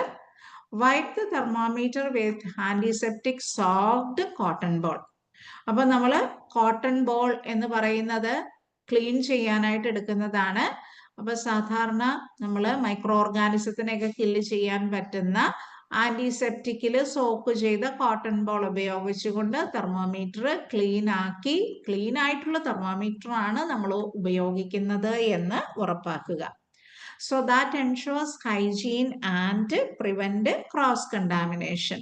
അപ്പൊ അത് നമുക്ക് ഹൈജീനിക് ആയിട്ട് ചെയ്യുന്നു എന്ന് ഉറപ്പാക്കാനായിട്ടും ഒരു രോഗിയിൽ നിന്നുള്ള ഇൻഫെക്ഷൻ മറ്റുള്ളവരിലേക്ക് എത്തുന്നില്ല, ക്രോസ് കണ്ടാമിനേഷൻ അവോയ്ഡ് ചെയ്തു എന്നുള്ളതും നമ്മൾ തടഞ്ഞു എന്നുള്ളതും നമുക്ക് ഉറപ്പാക്കുന്നതിന്റെ ഭാഗമായിട്ടാണ് ആന്റിസെപ്റ്റിക് ആയിട്ടുള്ള ലോഷനിൽ മുക്കിയ കോട്ടൺ ബോൾ ഉപയോഗിച്ച് തെർമോമീറ്റർ വൈപ്പ് ചെയ്യുന്നത്.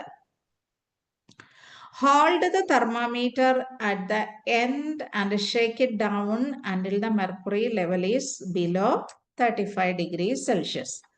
ഇനി തെർമോമീറ്റർ വെക്കുമ്പോൾ അതിൻ്റെ അകത്തൊരു മെർക്കുറി കോളം ഉണ്ട് എന്ന് ഞാൻ നിങ്ങളോട് പറഞ്ഞിരുന്നു. ആദ്യമേ കാണിച്ച പിക്ചർ നിങ്ങൾക്ക് ഓർമ്മയുണ്ടോ? ഞാൻ അതൊന്നുകൂടെ കാണിച്ചു തരികയാണ്. ഓക്കെ, ഇപ്പൊ നിങ്ങൾക്ക് ഞാൻ ഇതിനു മുമ്പ് കാണിച്ചതിലായിരിക്കും ഒന്നുകൂടെ വിസിബിൾ ആകുക. നോക്കിക്കേ, ഇവിടെ നിങ്ങൾക്ക് ഈ ഒരു പിക്ചറിൽ കണ്ടോ മെർക്കുറി കോളം ഇത്രയും റൈസ് ചെയ്തിരിക്കുന്നതായിട്ട് കാണാം. അപ്പൊ ഈ മെർക്കുറി കോളം നമുക്ക് 35-ൽ താഴെ ആക്കുക എന്നുള്ളത് പറഞ്ഞിട്ടുണ്ട് അല്ലെ? അപ്പൊ നമുക്ക് ടെമ്പറേച്ചർ ഉള്ളപ്പോഴാണ് ഈ തെർമോമീറ്ററിലൂടെ ടെമ്പറേച്ചർ ഹൈ ആയിട്ട് റൈസ് ചെയ്ത് വരിക. അപ്പൊ തെർമോമീറ്റർ രോഗിയുടെ വായിലോ ആക്സിലയിലോ ഒക്കെ വെക്കുകയാണെങ്കിൽ മെർക്കുറി തെർമോമീറ്റർ ആണ് എങ്കിൽ അത് നന്നായിട്ട് ഷെയ്ക്ക് ചെയ്ത് മെർക്കുറി എന്ന് പറയുന്നത് 35 ഡിഗ്രിയിൽ അല്ലെങ്കിൽ 95 ഡിഗ്രി ഫാരൻഹീറ്റിൽ താഴെയാണ് എന്നുള്ളത് ഉറപ്പാക്കണം. അപ്പൊ എങ്ങനെയാ ഈ മെർക്കുറി കോളം നമ്മൾ ഷെയ്ക്ക് ചെയ്യുന്നത്? നമ്മൾ സാധാരണ ഒരു തുണിയൊക്കെ ഷെയ്ക്ക് ചെയ്യുന്നത് പോലെ അല്ല നമ്മളിവിടെ ഷെയ്ക്ക് ചെയ്യുക. തെർമോമീറ്റർ ഇങ്ങനെ കയ്യിൽ പിടിച്ചിട്ട് ഈ റിസ്റ്റ് എന്ന് പറയുന്ന ഈ ഒരു ഭാഗത്തെ മൂവ്മെന്റ് ഉപയോഗിച്ചിട്ടാണ് ഷെയ്ക്ക് ചെയ്യുക. അപ്പൊ ഞാൻ നിങ്ങളെ ക്യാമറയിൽ കാണിച്ചു തരാം. അപ്പൊ ഇത് ഒരു തെർമോമീറ്റർ ആണ് എന്ന് വിചാരിക്കുക. This is A thermometer. അപ്പൊ ഇത് ഇങ്ങനെ ഇങ്ങനെ നമ്മൾ കുടയുമ്പോഴാണ് ആ മെർക്കുറി കോളം താഴോട്ട് ഇറങ്ങി വരിക. ഇങ്ങനെ കുടയുക, അല്ല നമ്മൾ ഇതിങ്ങനെ ആട്ടരുത്. ഓക്കെ, നമ്മൾ ജെന്റിലായിട്ട് ഇതിങ്ങനെ ഷെയ്ക്ക് ചെയ്യുമ്പോഴത്തേനും ആ റിസ്റ്റിന്റെ ഭാഗം ഇങ്ങനെ നമുക്കൊരു വെട്ടല് പോലെയാണ് ഇങ്ങനെ. ഓക്കെ, അപ്പൊ അതുകൊണ്ട് എന്ത് ചെയ്യും, ആ മെർക്കുറി കോളം താഴോട്ട് ഇറങ്ങി വരും. അപ്പൊ മെർക്കുറി കോളം 35 താഴെ അല്ല, ഈ 35 ലെവലിൽ വെച്ചിട്ട് വേണം നമ്മൾ പേഷ്യന്റിനെ യൂസ് ചെയ്യാനായിട്ട്. അപ്പൊ hold the thermometer at the end and shake it down until the mercury level is below. അപ്പൊ തെർമോമീറ്ററിന്റെ അറ്റത്ത് പിടിച്ചിട്ട് 35 താഴെ മെർക്കുറി ഇങ്ങനെ വരുന്ന രീതിയിൽ നമ്മൾ ഷെയ്ക്ക് ചെയ്യണം. ensures accurate baseline reading before measurement. അതായത് തെർമോമീറ്റർ നമ്മൾ യൂസ് ചെയ്യുമ്പോൾ ആ ഒരു ബേസ് ലൈൻ ആയിട്ടുള്ള മെഷർമെന്റ് 35 താഴെ ആണെങ്കിലാണ് കറക്റ്റ് ആയിട്ടുള്ള നമുക്ക് റീഡിങ് കിട്ടുക. Ask the patient to place the thermometer under the tongue, ensuring the bulb is in contact with the sublingual area. Ensure the patient keeps their lips closed but does not bite the thermometer. Leave the thermometer in the mouth for 3 minutes or until the device beeps. ഇനി നമ്മൾ എങ്ങനെയാ temperature എടുക്കുക? ഇനി പേഷ്യന്റിനോട് പറയണം, വായിലാണ് thermometer വെക്കുന്നത് എങ്കിൽ നമ്മൾ ടങ്കിന്റെ അടിയിലാണ് വെക്കുന്നത് എന്നുള്ളത് പറഞ്ഞിട്ട് നമ്മൾ എന്ത് ചെയ്യണം, അതിന്റെ ബൾബ് എന്ന് പറയുന്ന ഭാഗം, അപ്പൊ തെർമോമീറ്ററിന്റെ ബൾബ് എന്ന് പറയുന്നത് ഈ ഒരു ഭാഗമാണ് കേട്ടോ. ഇത് മെർക്കുറി കോളമാണ്, ഈ ടിപ്പ് ഭാഗം. അപ്പൊ ഞാനൊന്ന് വരച്ച് കാണിക്കുവാണെങ്കിൽ ഈ തെർമോമീറ്ററിന്റെ ഈ ഒരു ഭാഗമാണ് ബൾബ് എന്ന് പറയുന്നത്. അപ്പൊ ഈ തെർമോമീറ്ററിന്റെ ഇത്രയും ഭാഗം, ഈ ഒരു ഭാഗമാണ് ബൾബ് എന്ന് പറയുക. അപ്പൊ ഈ ബൾബിന്റെ ഭാഗം നമ്മൾ എവിടെ വെക്കും? പേഷ്യന്റിന്റെ സബ്ലിംഗ്വൽ ഏരിയ. സബ്ലിംഗ്വൽ എന്ന് പറഞ്ഞാൽ ഏതാണ്? അണ്ടർ ദ ടങ്ക് എന്നാണ് പറയുക. Ask the patient to place the thermometer under the tongue. പേഷ്യന്റിനോട് നമ്മൾ എന്ത് പറയണം? തെർമോമീറ്റർ ടങ്കിന്റെ അടിയിൽ കറക്റ്റ് ആയിട്ട് വെക്കാൻ പറയുക. Bulb in contact with sublingual area. നമ്മുടെ നാക്കിന്റെ അടിയിലെ ഭാഗത്തിനെയാണ് സബ്ലിംഗ്വൽ എന്ന് പറയുക. സബ്ലിംഗ്വൽ ഏരിയയുമായി കറക്റ്റ് ആയിട്ട് സമ്പർക്കത്തിലാണ് എന്ന് ഉറപ്പുവരുത്തുക. Ensure the patient keeps their lips closed but does not bite the thermometer. അപ്പൊ അതുകൊണ്ട് തന്നെ നമ്മൾ എന്ത് ചെയ്യണം? തെർമോമീറ്ററിൽ പേഷ്യന്റ് കടിക്കുന്നില്ല എന്ന് ഉറപ്പ് വരുത്തണം. ഇത് ഗ്ലാസ് ആണ് കേട്ടോ, കടിച്ചു കഴിഞ്ഞാൽ പൊട്ടിപ്പോവും, മെർക്കുറി ടോക്സിക് ആണ്. അപ്പൊ അതുകൊണ്ട് പേഷ്യന്റിനോട് പറയണം കടിക്കരുത്, ജെന്റിലായിട്ട് നാക്കിന്റെ അടിയിൽ നമ്മൾ വെച്ചിട്ട് ലിപ്സ് കൂട്ടി പിടിച്ചത് പിടിക്കാനായിട്ടാണ് പറയേണ്ടത്. നമുക്ക് വേണമെങ്കിൽ ഫിംഗർ കൊണ്ട് പതുക്കെ ഒന്ന് ടിപ്പിൽ വേണമെങ്കിൽ നമുക്ക് ഹോൾഡ് ചെയ്യാം, പക്ഷെ അതല്ല കറക്റ്റ് മെത്തേഡ് എന്ന് പറയുന്നത്. Ask the patient to place the thermometer under the tongue, ensuring the bulb is in contact with the sublingual area. Ensure the patient keeps their lips closed but does not bite the thermometer. Leave the thermometer in the mouth for 3 minutes or until the device beeps. അപ്പൊ എത്ര നേരമാണ് ഇത് hold ചെയ്ത് മൗത്തിൽ വെക്കേണ്ടത്? 3 minutes. Okay, ഇപ്പൊ നമുക്ക് digital ഒക്കെ ആണെങ്കിൽ ടിക് ഇതുപോലെ ഒരു ബീപ്പ് തരും. അപ്പൊ തെർമോമീറ്ററിൽ ടെമ്പറേച്ചർ ആയിട്ടുണ്ട് എന്നുള്ള സൂചന ലഭിക്കും. അല്ലാത്ത പക്ഷം നമ്മൾ എന്ത് ചെയ്യണം? ഈ ബീപ്പ് അടിക്കുന്നത് വന്നില്ല എങ്കിൽ മെർക്കുറി കോളം ആണ്, മെർക്കുറി തെർമോമീറ്റർ ആണ് എങ്കിൽ 3 മിനിറ്റ് അത്രയും സമയം നമ്മൾ വാച്ചുകൾ നോക്കും കേട്ടോ. ഈ തെർമോമീറ്റർ ഒക്കെ വായി വെച്ചിട്ട് നമ്മൾ 3 മിനിറ്റ് വെക്കുക എന്ന് പറഞ്ഞു കഴിഞ്ഞാൽ നമുക്ക് ഒരുപാട് സമയം വെച്ചതുപോലെ തോന്നും. അതാണ് കറക്റ്റ്. ഓക്കെ, അത്രയും നേരം വെച്ചിട്ടാണ് നമ്മൾ ടെമ്പറേച്ചർ ആയോ ഇല്ലയോ എന്നുള്ളത് എടുക്കുക. Allows mercury to adjust and reflect accurate temperature. Always make sure the patient can hold the thermometer safely. അപ്പൊ ഇങ്ങനെ വെക്കുമ്പോഴാണ് എന്ത് സംഭവിക്കുക? നമുക്ക് പേഷ്യന്റ് സേഫ് ആയിട്ട് ഈ തെർമോമീറ്റർ വായിൽ വെച്ചിട്ട് നമുക്ക് ആക്യുറേറ്റ് ആയിട്ടുള്ള ടെമ്പറേച്ചർ അതിൽ റിഫ്ലക്റ്റ് ചെയ്യുക. Use the tip of the index and middle fingers to locate the radial pulse. അപ്പൊ നമ്മൾ വായിൽ ഈ തെർമോമീറ്റർ വെച്ചിട്ട് നമ്മൾ ടെമ്പറേച്ചർ വന്നിട്ട് പൾസ് ചെയ്യാം എന്നുള്ള രീതിയിലല്ല ഇരിക്കുക. ഇത് പേഷ്യന്റിന്റെ വായിൽ പേഷ്യന്റ് ഹോൾഡ് ചെയ്യുന്ന സമയത്ത് നമ്മൾ എന്താ ചെയ്യുക? നമുക്ക് ആ സമയത്ത് പേഷ്യന്റിന്റെ ബ്രത്ത് പെർ മിനിറ്റ് നോക്കാം, പൾസും നോക്കാം അല്ലെ? ഇപ്പൊ നോക്കിക്കേ നിങ്ങൾ, ഈ ഒരു തെർമോമീറ്റർ പേഷ്യന്റിനോട് നമ്മൾ പറഞ്ഞ് വായിൽ പേഷ്യന്റിന് കറക്റ്റായിട്ട് പിടിക്കാമെങ്കിൽ പേഷ്യന്റ് അത് ടങ്ങിന്റെ അടിയിൽ വെച്ച് ലിപ്സ് കൂട്ടി പിടിച്ച് അതവിടെ വെച്ചോളും. അപ്പൊ ആ സമയത്ത് നമുക്ക് എന്ത് ചെയ്യാം, 3 മിനിറ്റ്സ് നമ്മൾ നോക്കുന്നതിന്റെ ഉള്ളിൽ നമുക്ക് 1 മിനിറ്റ് പൾസും 1 മിനിറ്റ് റെസ്പിറേഷനും നോക്കാം. Use the tip of index and middle fingers to locate the radial pulse. അപ്പൊ നമ്മൾ എങ്ങനെയാണ് പൾസ് നോക്കുന്നത് നോക്കിക്കേ. Use the tip of index and middle fingers to locate radial pulse. അപ്പൊ റേഡിയൽ പൾസ് നോക്കുന്നതിന് വേണ്ടിയിട്ട് നമുക്ക് ഇൻഡെക്സ് ചൂണ്ടുവിരലും അറ്റ്ലീസ്റ്റ് മിഡിൽ ഫിംഗേഴ്സ്, സാധാരണ നമ്മൾ ഈ 3 ഫിംഗേഴ്സ് എന്നാണ് പറയുക കേട്ടോ, മിഡിൽ ഫിംഗറും അതുപോലെ ഇൻഡെക്സ് ഫിംഗേഴ്സും ഉപയോഗിച്ചുകൊണ്ട് റേഡിയൽ പൾസ് ലൊക്കേറ്റ് ചെയ്യുക. എവിടെയാ നമുക്ക് റേഡിയൽ പൾസ് കാണുക? ഈ കൈക്കുഴി അല്ലെങ്കിൽ നമ്മൾ പറയും ഈ കൈക്കുഴ, ഓക്കെ, റിസ്റ്റിന്റെ ഭാഗത്തായിട്ടാണ് കാണുക.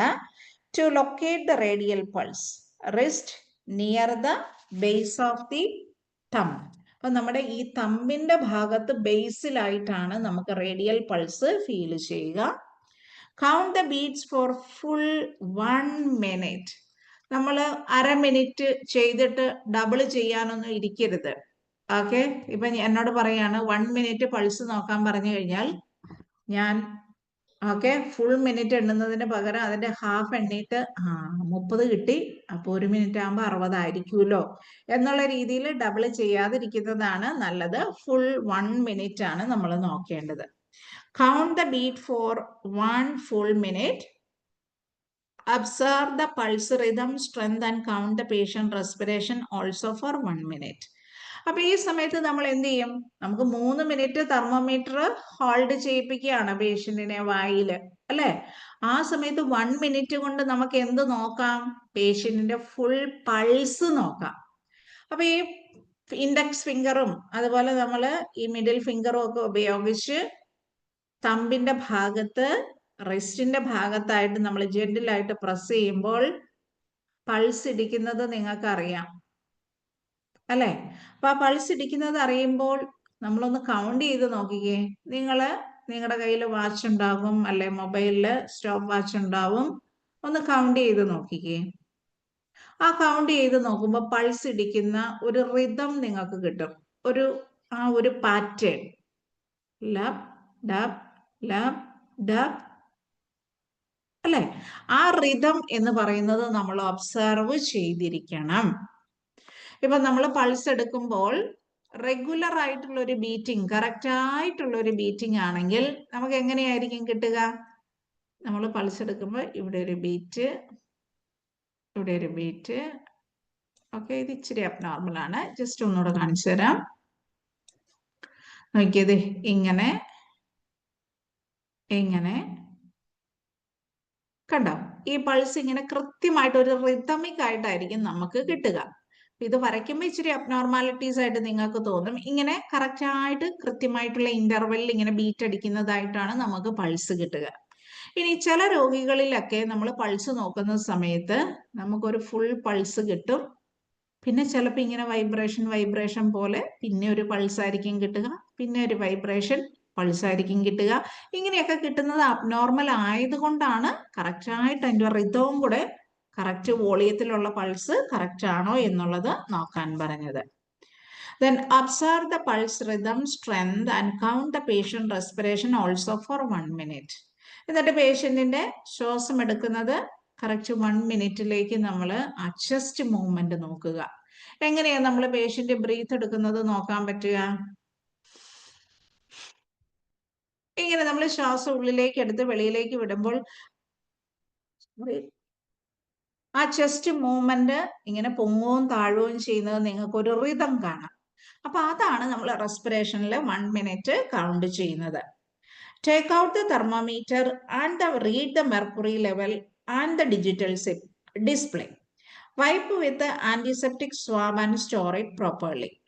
Determine patients body temperature accurately. അപ്പൊ നമ്മൾ ആ സമയത്ത് പൾസും നോക്കി റെസ്പിറേഷനും നോക്കിയെങ്കിൽ പിന്നെ എന്താ ചെയ്യേണ്ടത്? തെർമോമീറ്റർ വായിൽ നിന്ന് എടുക്കുക. ഇനി അത് നോക്കുന്ന സമയത്ത് ഓക്കെ ഈ തെർമോമീറ്റർ ഐ ലെവലിൽ വെച്ച് നോക്കുക. ഐ ലെവലിൽ വെച്ച് നോക്കുക എന്ന് പറഞ്ഞു കഴിഞ്ഞാൽ ഇങ്ങനെ വെച്ച് കഴിഞ്ഞാൽ അത് താഴോട്ടാണ്, ഇങ്ങോട്ട് വെച്ച് കഴിഞ്ഞാൽ അത് മുകളിലോട്ടാണ്. അപ്പൊ നമ്മൾ എന്ത് ചെയ്യണം? നമ്മുടെ കണ്ണിന്റെ നേരെ ഇങ്ങനെ പിടിക്കുന്നതിനെയാണ് ഐ ലെവൽ എന്ന് പറയുക. അപ്പൊ ഐ ലെവലിൽ വെക്കുമ്പോഴാണ് നമുക്ക് ആ മെർക്കുറി കോളം കറക്റ്റ് ആയിട്ട് കാണാൻ പറ്റുക. So take out the thermometer and read the mercury level or digital display. Wipe the antiseptic wipe with antiseptic swab and store it properly. ഇനി നമ്മൾ വായിന്ന് എടുത്തു കഴിഞ്ഞാൽ നേരിട്ട് എന്ത് ചെയ്യണം? അത് ആന്റിസെപ്റ്റിക് ആയിട്ടുള്ള ലോഷൻസ് ഉപയോഗിച്ചുകൊണ്ട് തന്നെ വൈപ്പ് ചെയ്യുക. അതിനുശേഷം ഡ്രൈ ആക്കിയേ നമ്മൾ റീപ്ലേസ് ചെയ്യാൻ പാടുള്ളൂ. Determine the patients body temperature accurately. അപ്പൊ ഈ ലെവലിൽ നമ്മൾ വെക്കുക എന്ന് പറഞ്ഞാൽ അത് എന്തിനു വേണ്ടിയിട്ടാണ്?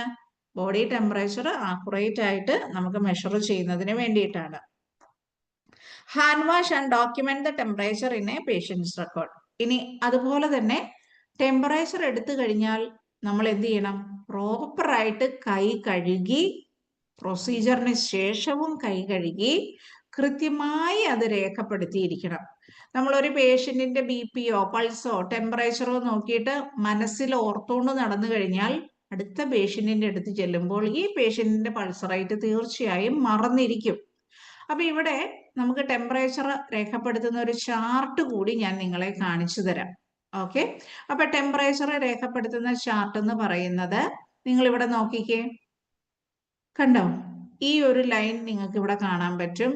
അപ്പൊ ഇവിടെ നോക്കിക്കേ, നിങ്ങൾക്ക് 95, 96, 97, 98, 99, 100.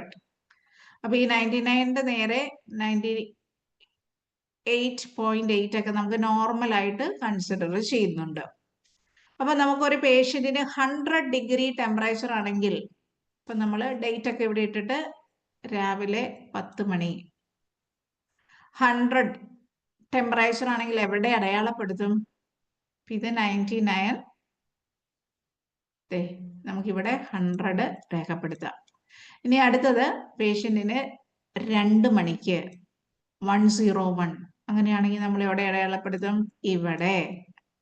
ഇനി അതുപോലെ പേഷ്യന്റിന് ഈവനിങ് 6 o'clock ആയപ്പോൾ ടെമ്പറേച്ചർ വീണ്ടും 98 ആയി. കണ്ടോ? 98. അപ്പൊ നമുക്ക് ഇങ്ങനെ ഒരു ഗ്രാഫ് പോലെ ആയിരിക്കും പേഷ്യന്റിന്റെ ടെമ്പറേച്ചർ ഇങ്ങനെ അടയാളപ്പെടുത്തി കഴിയുമ്പോൾ കാണാൻ പറ്റുക. അപ്പൊ ഇതിനെ നമ്മൾ എന്തെന്നാ പറയുക? TPR ചാർട്ട് എന്നാണ് പറയുക. ഇതിലേക്ക് കൃത്യമായി രേഖപ്പെടുത്തിയിരിക്കണം. അപ്പൊ ആ പ്രൊസീജിയർ പ്രാക്ടിക്കലി നിങ്ങൾ ചെയ്ത് പഠിക്കേണ്ടതാണ് എന്ന് ഞാൻ പറഞ്ഞു. അപ്പൊ ഇതിൻ്റെ അകത്ത് ആ പ്രൊസീജിയർ ഞാൻ ഒന്നുകൂടെ നിങ്ങൾക്ക് വ്യക്തമാക്കി തരാം. നോക്കിക്കേ എങ്ങനെയാണ് എന്നുള്ളത്. ഒന്ന്, wash hands and gather articles. ഏതൊരു പ്രൊസീജിയറിന് മുമ്പും ഹാൻഡ് വാഷ് ഇമ്പോർട്ടൻ്റ് ആണ്. നമുക്ക് ചെയ്യേണ്ട പ്രൊസീജിയറിന് ആവശ്യമായിട്ടുള്ള എല്ലാ സാധനങ്ങളും ഒരുമിപ്പിച്ച് വെക്കുക, പേഷ്യന്റിന്റെ ബെഡ് സൈഡിലേക്ക് കൊണ്ടുപോകാൻ. ഇനി അതുപോലെ പേഷ്യന്റ് കറക്റ്റ് ആണോ എന്ന് ഐഡന്റിഫൈ ചെയ്യുക.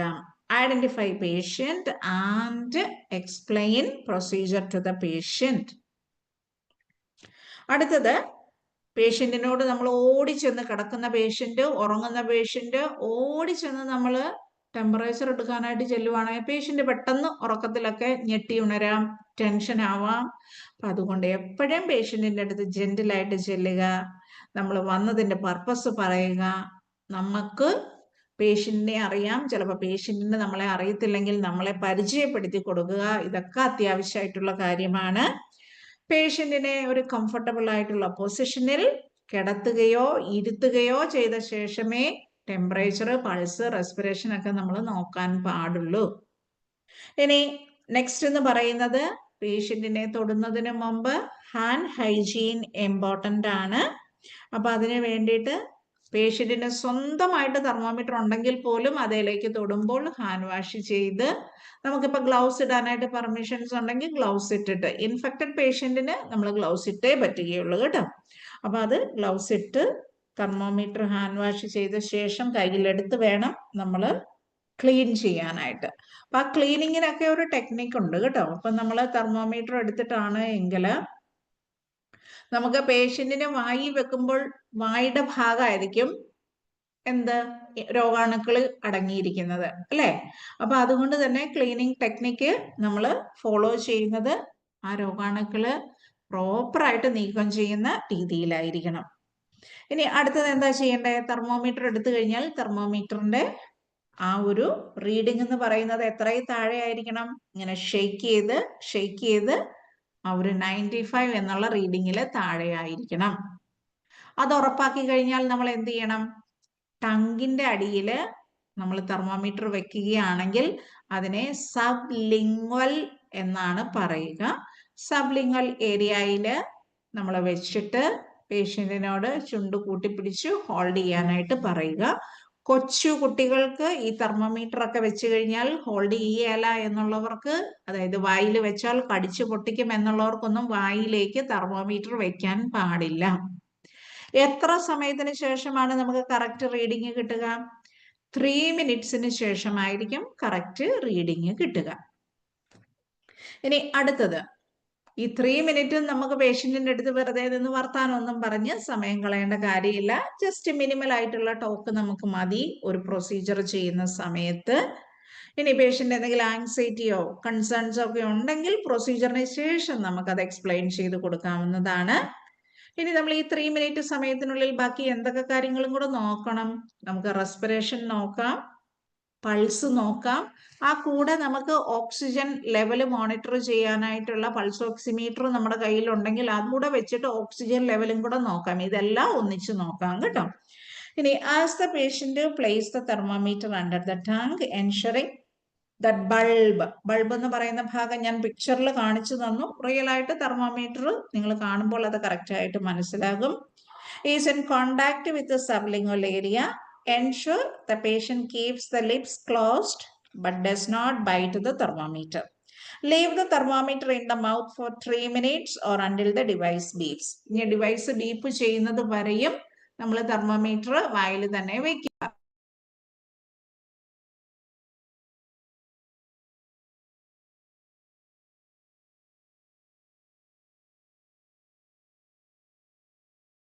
നെക്സ്റ്റ് എന്ന് പറയുന്നത്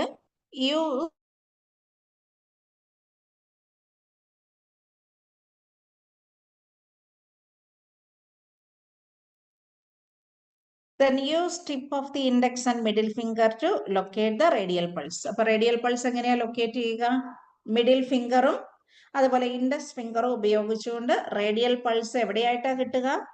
നമ്മുടെ കൈയുടെ ഈ ഒരു റിസ്റ്റ് ഏരിയയിൽ ബേസ് ഓഫ് ദി തമ്പ് എന്ന് പറയുന്നത്, ഇത് തമ്പാണെങ്കിൽ ദിസ് ഏരിയ ആണ് ബേസ് ഓഫ് ദി തമ്പ് എന്ന് പറയുന്നത്. വേറെ എങ്ങും നമ്മൾ ഇരുന്ന് തപ്പണ്ട. ചില സ്റ്റുഡൻസ് ഒക്കെ വന്നിട്ട് പൾസ് നോക്കുന്നത് നമ്മുടെ ചെറുവിരലില്ലേ, ചെറുവിരലിന്റെ അറ്റത്ത് പോയിരുന്ന് തപ്പും, അത് നമുക്ക് കിട്ടത്തില്ല. അപ്പൊ എവിടെയാണ്? നമ്മുടെ ഈ തമ്പിന്റെ ഭാഗത്ത് ബേസിലാണ് പൾസ് റേറ്റ് എപ്പോഴും ചെക്ക് ചെയ്യേണ്ടത്.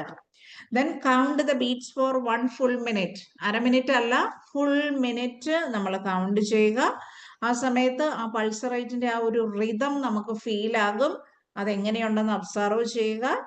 ദെൻ അത് കഴിഞ്ഞ് എന്ത് ചെയ്യണം? പേഷ്യന്റിന്റെ റെസ്പിറേഷൻ, ബ്രീത്ത് എടുക്കുന്നത് 1 മിനിറ്റിൽ നമ്മൾ ആ ചെസ്റ്റ് മൂവ്മെന്റ് പേഷ്യന്റിനോട് പറഞ്ഞിട്ടല്ല നമ്മൾ റെസ്പിറേഷൻ എടുക്കുകയാണ് എന്നൊന്നും പറയേണ്ട കാര്യമില്ല. TPR അല്ലെ, പനി നോക്കാൻ വന്നതാണ്, ഇത്രയും പറഞ്ഞാൽ മതി. പേഷ്യന്റ് ആ ഒരു ചെസ്റ്റ് മൂവ്മെന്റ് ആണ് നമ്മൾ 1 മിനിറ്റിലേക്ക് നോക്കുക. Then take out the thermometer and read the mercury level or digital display. എന്നിട്ട് നമ്മൾ ആ ഒരു മെർക്കുറി കോളം ഇങ്ങനെ ഐ ലെവലിൽ വെച്ചിട്ടാണ് നോക്കുക. Wipe with antiseptic swab and store it properly to determine patient's body temperature accurately. ഇനി ഏതൊരു പ്രൊസീജിയറിന് ശേഷം എന്ത് ചെയ്യണം? ഹാൻഡ് വാഷ് ചെയ്തിരിക്കണം. പേഷ്യന്റിന്റെ സ്വന്തമാണെങ്കിൽ അത് നമ്മൾ ക്ലീൻ ചെയ്ത് അവിടെ തന്നെ വയ്ക്കുക. നമ്മുടെ വാർഡിലെ ഐറ്റംസ് ആണെങ്കിൽ അത് ഡിസിൻഫെക്ട് ചെയ്യാനായിട്ട് കൊണ്ടുപോവുക, ഹാൻഡ് വാഷ് ചെയ്യുക. നമ്മൾ ഇട്ടിരുന്ന ഗ്ലൗസ് ഊരിയിട്ട് വേണം ഹാൻഡ് വാഷ് ചെയ്ത് കൈ ഉണക്കി നമ്മൾ എന്ത് ചെയ്യണം? കൃത്യമായിട്ട് അത് ഡോക്യുമെന്റ് ചെയ്യുക. ഡോക്യുമെന്റ് ചെയ്യാനായിട്ട് TPR ചാർട്ടിൽ നമ്മൾ ഡോക്യുമെന്റ് ചെയ്യാനായിട്ട് ഇതുപോലെ ഒരു ചാർട്ടാണ് നമ്മൾ യൂസ് ചെയ്യുന്നത് കേട്ടോ. അപ്പം ഈ ഒരു ചാർട്ട് നിങ്ങൾ ഹോസ്പിറ്റലിലൊക്കെ ചെല്ലുമ്പോൾ നിങ്ങൾക്ക് കാണാൻ പറ്റും. അപ്പൊ ഈ ചാർട്ടിൽ എങ്ങനെയാണ് രേഖപ്പെടുത്തുന്നത് എന്നുള്ളത്. ഓക്കെ, നിങ്ങൾക്ക് ടെമ്പറേച്ചർ ഇവിടെ കാണാൻ പറ്റും. പൾസ് ഈ റെഡിലാണ് കാണപ്പെടുക കേട്ടോ. കണ്ടോ? ഒരു റെഡിൽ നിങ്ങൾക്ക് കാണാൻ പറ്റും. നോക്കിക്കേ, ഇത് കണ്ടോ, 210, 200, 190, 180, 170, 160 ഇങ്ങനെ രേഖപ്പെടുത്തിയിരിക്കുന്നതായിട്ട് നിങ്ങൾക്ക് കാണാൻ പറ്റും. ഇനി അതുപോലെ തന്നെ റെസ്പിറേഷൻ ഈ താഴെയാണ് കേട്ടോ, ഏറ്റവും താഴെ വരുന്നത്. ഇപ്പൊ 10, 12, ഇപ്പൊ 20, 10 ആണ് ഇവിടെ വരും. അപ്പൊ ഇങ്ങനെ നിങ്ങൾക്ക് കറക്റ്റായിട്ട് ആ ചാർട്ട് നോക്കിയേ, നിങ്ങളുടെ കയ്യിലേക്ക് ഒരു ചാർട്ട് കിട്ടിക്കഴിഞ്ഞാൽ നിങ്ങൾക്ക് പേഷ്യന്റിന്റെ പേര് അതിലുണ്ടോന്ന് നോക്കുക, ടൈം ഡേറ്റ് കറക്റ്റ് ആണോ എന്ന് നോക്കുക, ഓരോ വാല്യൂസും നിങ്ങൾ എടുത്തു വെച്ചിരിക്കുന്നത് കറക്റ്റായിട്ട് രേഖപ്പെടുത്തുക. ഫീവറോ അബ്നോർമൽ ആയിട്ടുള്ള വൈറ്റൽ സൈൻസോ ഉണ്ടെങ്കിൽ നമ്മൾ കൺസേൺഡ് ആയിട്ടുള്ള വ്യക്തികളോട് അറിയിക്കുകയും ചെയ്യുക. അപ്പൊ ഇത്രയും കാര്യങ്ങൾ ഇമ്പോർട്ടൻ്റ് ആണ്. അപ്പൊ ഇന്ന് നമ്മൾ പഠിപ്പിച്ച കാര്യങ്ങൾ, ഒരു പ്രൊസീജിയറെ ഞാൻ ഒരു ദിവസം പഠിപ്പിക്കുന്നുള്ളൂ, അല്ലെങ്കിൽ നിങ്ങൾക്ക് അതൊരു കൺഫ്യൂഷൻ ആകും. അപ്പൊ എന്തൊക്കെ കാര്യങ്ങളാണ് പഠിച്ചത് ഞാൻ ഒന്നുകൂടെ റിപ്പീറ്റ് ആയിട്ട് നിങ്ങളോട് പറയുകയാണ്, കാരണം നിങ്ങൾ ചെയ്ത് പഠിക്കേണ്ട കാര്യമാണ്. അപ്പൊ അത് ഞാൻ എനിക്ക് പറ്റുന്ന അത്രയും രീതിയിൽ മാക്സിമം പറഞ്ഞ് പഠിപ്പിക്കുകയാണ്. അപ്പൊ ഈ പ്രൊസീജിയറിന്റെ കാര്യത്തിൽ നിങ്ങൾ ഒരു മിനിമം 5 പ്രാവശ്യമെങ്കിലും വായിക്കണം. എന്നിട്ട് വേണം നിങ്ങൾ ആ പ്രൊസീജിയർ മനസ്സിലാക്കണം. എന്നിട്ട് വേണം ആ പ്രൊസീജിയർ പേഷ്യന്റിലൊക്കെ ചെയ്യുന്ന സമയത്ത് പ്രാക്ടീസോട് കൂടിയിട്ട് ചെയ്യാനായിട്ട്.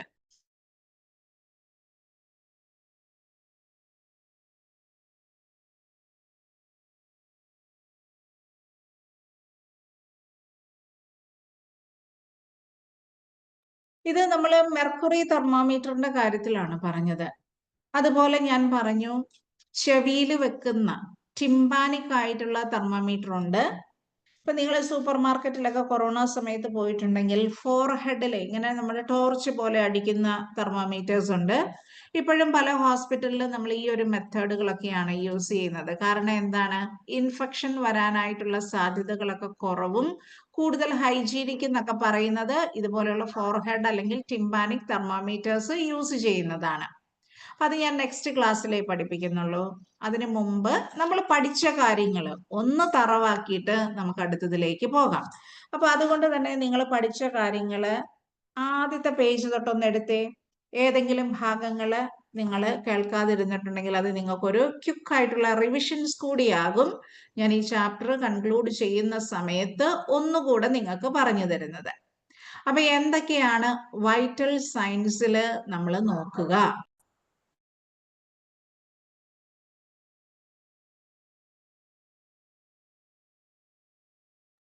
Temperature, pulse rate, respiratory rate and blood pressure. Blood pressure procedure പിന്നെ ആയിരിക്കും പഠിപ്പിക്കുക കേട്ടോ.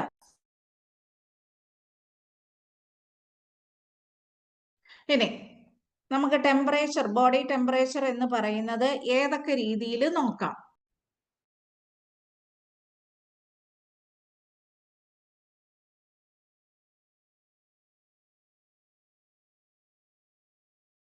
ഏതൊക്കെ രീതിയിലാണ് നോക്കുക? ഞാൻ ഇച്ചിരി നേരം പോസ് തന്നത് നിങ്ങൾക്ക് നോക്കുന്നതിന് വേണ്ടിയിട്ടാണ്.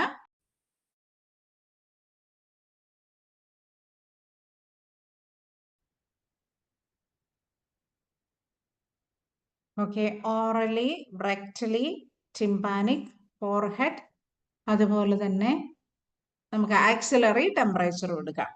പൾസ് റേറ്റ് എന്ന് പറയുന്നത് എന്താണ്? Measures the rate of heart beat. എത്രയാണ് ഹാർട്ട് ബീറ്റ് എന്നുള്ളത് പെർ മിനിറ്റിൽ നമ്മൾ അസസ് ചെയ്യുന്നു. എവിടെയൊക്കെയാ നമുക്കത് ഈസി ആയിട്ട് ചെക്ക് ചെയ്യാൻ പറ്റുന്നത്? സാധാരണ TPR നോക്കുമ്പോൾ നമ്മൾ ഈസി ആയിട്ട് ചെക്ക് ചെയ്യുന്നത് ഏതൊക്കെ 2 രീതിയിലാണ്?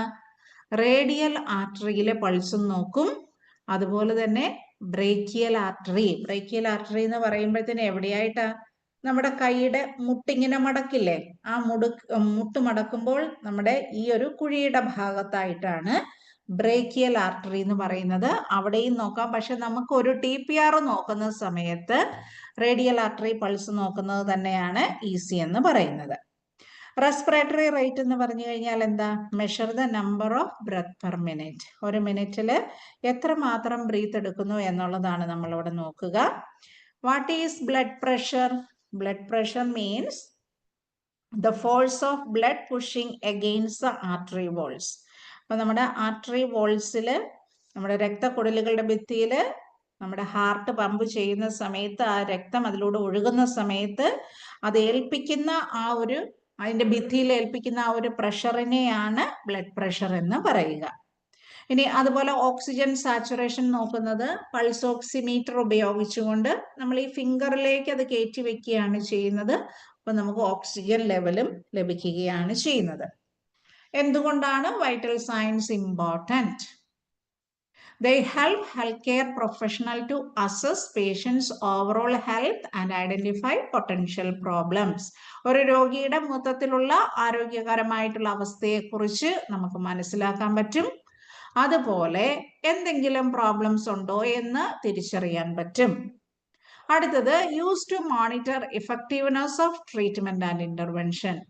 അപ്പൊ ചികിത്സയുമായി അനുബന്ധിച്ചിട്ടുള്ള ഫലപ്രാപ്തിയും അതിന്റെ ഇന്റർവെൻഷൻസും മോണിറ്റർ ചെയ്യാൻ പറ്റും.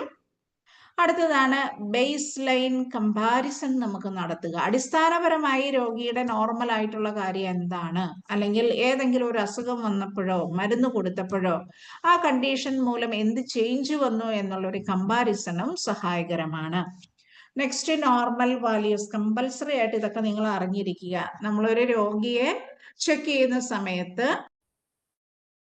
ഏതെങ്കിലും വാല്യൂസ് അബ്നോർമൽ ആണ് എന്ന് നമുക്ക് മനസ്സിലാകണമെന്നുണ്ടെങ്കിൽ നോർമൽ വാല്യൂ അഡൾട്ടിൻ്റെത് എത്രയാണ് എന്ന് തിരിച്ചറിയുക. Heart rate 60 to 100 beats per minute. Respiratory rate എന്ന് പറയുന്നത് 12 to 18 breath per minute. Temperature എന്ന് പറയുന്നത് 97.8 degree Fahrenheit to 99.1 degree Fahrenheit. അപ്പൊ ഇവിടെ എനിക്ക് പറയാനുള്ളത്, ഇപ്പൊ എക്സാമിനൊക്കെ ചോദിക്കുന്ന സമയത്ത് സെന്റിഗ്രേഡിലാണോ ഫാരൻഹീറ്റിലാണോ എന്നുള്ളത് നോക്കിയിട്ടൊക്കെ നിങ്ങൾ ആൻസേഴ്സ് ഒക്കെ എടുക്കാവുള്ളൂ. അപ്പൊ അത്രയും കോംപ്ലിക്കേറ്റഡ് ആണ് എന്നല്ല ഞാൻ പറയുന്നത്. ഇപ്പൊ സെന്റിഗ്രേഡ് ആണെങ്കിൽ 36, 37 അങ്ങനെയായിരിക്കും വരിക. ഇപ്പൊ ഫാരൻഹീറ്റ് ആണെങ്കിൽ 97, 98, 100, 101 ഇങ്ങനെയായിരിക്കും വരിക. ഓക്സിജൻ സാച്ചുറേഷൻ എന്ന് പറയുന്നത് 95 to 100%. Common vital parameters and their measurements. Okay, so body temperature എന്ന് പറയുന്നത് അതിനെ അഫക്റ്റ് ചെയ്യുന്ന ഒരുപാട് കാര്യങ്ങളുണ്ട്. ടെമ്പറേച്ചർ, അതായത് എൻവിയോൺമെന്റിൽ ഹോട്ടാണോ കോൾഡ് ആണോ എന്നുള്ളത്, നമ്മൾ എക്സസൈസ് ചെയ്തോ ഇല്ലയോ എന്നുള്ളത്, കോൾഡ് ഫുഡ് ആണോ ഹോട്ട് ഫുഡ് ആണോ കഴിക്കുന്നത്, ഇമോഷണൽ ആയിട്ടുള്ള സ്ട്രെസ് ഉണ്ടോ, അതുപോലെ എന്തെങ്കിലും evidence of infections, dehydration, hormonal changes ഒക്കെ നമ്മുടെ ശരീരത്തിന്റെ താപനിലയിൽ അഫക്റ്റ് ചെയ്യുന്ന കാര്യങ്ങളാണ്. ഇനി രണ്ട് പ്രധാനപ്പെട്ട കാര്യങ്ങൾ ടെമ്പറേച്ചറുമായി അനുബന്ധിച്ചിട്ടുള്ള അബ്നോർമാലിറ്റീസ് നമ്മൾ നോക്കുമ്പോൾ, ഒന്ന് ഹൈപ്പർ തെർമിയ എന്ന് പറയും. ഹൈപ്പർ തെർമിയ എന്ന് പറഞ്ഞാൽ എന്താണ്? Means elevated body temperature. നമ്മുടെ ശരീരത്തിന്റെ താപനില എലിവേറ്റഡ് ആകുന്നതിനെയാണ് നമ്മൾ എന്തെന്ന് പറയുക? ഹൈപ്പർ തെർമിയ. ഹൈപ്പോതെർമിയ എന്താണ്? ബോഡി ടെമ്പറേച്ചർ ഡിക്രീസ്ഡ് ആകുന്ന അവസ്ഥ. ഇനി അതുപോലെ റെസ്പിറേറ്ററി റേറ്റുമായി അനുബന്ധിച്ചിട്ടുള്ള അബ്നോർമാലിറ്റീസ് കേൾക്കാതെ പോയിട്ടുണ്ടെങ്കിൽ ഒന്നുകൂടെ ഒന്ന് റീസ്റ്റേറ്റ് ചെയ്ത് പറയുന്നതാണ്. ബ്രാഡിപ്നിയ എന്ന് പറയുന്നത് എന്താണ്? അപ്പം ബ്രാഡിനിയ ബ്രീത്തിങ്ങുമായിട്ടുള്ളതാണ്. കാർഡിയ കൂട്ടി വരുന്നത് ബ്രഡികാർഡിയ ഹാർട്ട് റേറ്റുമായി അനുബന്ധിച്ചിട്ടുള്ളതാണ്. അപ്പൊ ബ്രഡിപ്നിയ എന്ന് പറഞ്ഞു കഴിഞ്ഞാൽ 12 ബ്രെത്ത് പെർ മിനിറ്റിൽ നമുക്ക് കുറവാണെങ്കിൽ, സ്ലോ ബ്രീത്തിങ് ആണെങ്കിലാണ് ബ്രാഡിപ്നിയ എന്ന് പറയുന്നത്.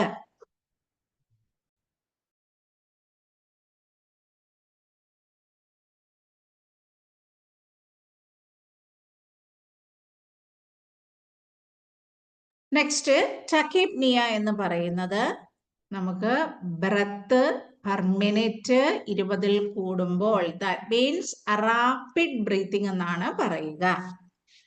ഡിസ്നിയ എന്ന് പറഞ്ഞാൽ ഈ മൂന്ന് വേർഡുകളും കറക്റ്റ് ആയിട്ട് അറിഞ്ഞിരിക്കുക കേട്ടോ. ഡിസ്നിയ എന്ന് പറഞ്ഞാൽ ഡിഫിക്കൽറ്റി ഇൻ ബ്രീത്തിങ്, ബ്രീത്തിങ്ങില് ഡിഫിക്കൽറ്റി ആകുന്ന അവസ്ഥ ഡിസ്നിയ. ഇനി റെസ്പിറേഷനുമായി അനുബന്ധിച്ചിട്ടുള്ള സെന്റർ എന്ന് പറയുന്നത് എവിടെയാണ്? ബ്രെയിൻ സ്റ്റെം ആണ്. particularly in the medulla oblongata regulates breathing. അതൊന്ന് അണ്ടർലൈൻ ചെയ്തിട്ടേ. തെർമോ റെഗുലേറ്ററി സെന്റർ എവിടെയാന്നുള്ളത് അണ്ടർലൈൻ ചെയ്യുക. Hypothalamus controls the body temperature.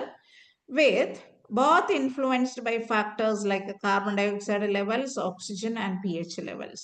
അപ്പോൾ carbon dioxide, oxygen and pH ലെവലാണ് ഇതിനെയൊക്കെ സ്വാധീനിക്കുന്ന ഘടകങ്ങൾ എന്ന് പറയുന്നത്. ഇനി അടുത്തത് നമ്മൾ പൾസ് റേറ്റിലെ അബ്നോർമാലിറ്റീസ് എന്തൊക്കെയാണ്? പൾസ് റേറ്റിലെ അബ്നോർമാലിറ്റീസ് എന്ന് പറയുമ്പോൾ എന്താണ്? ഒന്നുമല്ലെങ്കിൽ ഹാർട്ട് റേറ്റ് ഫാസ്റ്റ് ആകാം, അല്ലെങ്കിൽ ഹാർട്ട് റേറ്റ് സ്ലോ ആകാം. അതിൽ സ്ലോ ഹാർട്ട് റേറ്റിനെ എന്തെന്നാ പറയുക? ബ്രഡികാർഡിയ, 60-ൽ താഴെയുള്ള അവസ്ഥ. ഇനി അടുത്തത് ടക്കികാർഡിയ എന്ന് പറഞ്ഞു കഴിഞ്ഞാൽ എന്താണ്? ഹാർട്ട് റേറ്റ് ഫാസ്റ്റ് ആകുന്ന അവസ്ഥ, 100 ബീറ്റ്സ് പെർ മിനിറ്റിൽ. ഈ BPM എന്ന് എഴുതിയിരിക്കുന്നത് ബീറ്റ്സ് പെർ മിനിറ്റ്. ഓക്കെ, അപ്പൊ ഒരു മിനിറ്റിൽ 100-ൽ കൂടുതലാവുകയാണെങ്കിലാണ് അതിനെ ടക്കികാർഡിയ എന്ന് പറയുന്നത്. അപ്പൊ റെസ്പിറേറ്ററി സെന്റർ എവിടെയാന്ന് നിങ്ങൾ പഠിച്ചു? ബ്രെയിൻ സ്റ്റെം ആണ്. അതുപോലെ ടെമ്പറേച്ചർ റെഗുലേഷനുമായി അനുബന്ധിച്ചിട്ടുള്ള സെന്റർ എവിടെയാണ്? ഹൈപ്പോതലാമസ് ആണ്. ഇനി procedure for measuring oral temperature. Oral എന്ന് പറഞ്ഞു കഴിഞ്ഞാൽ എന്താ?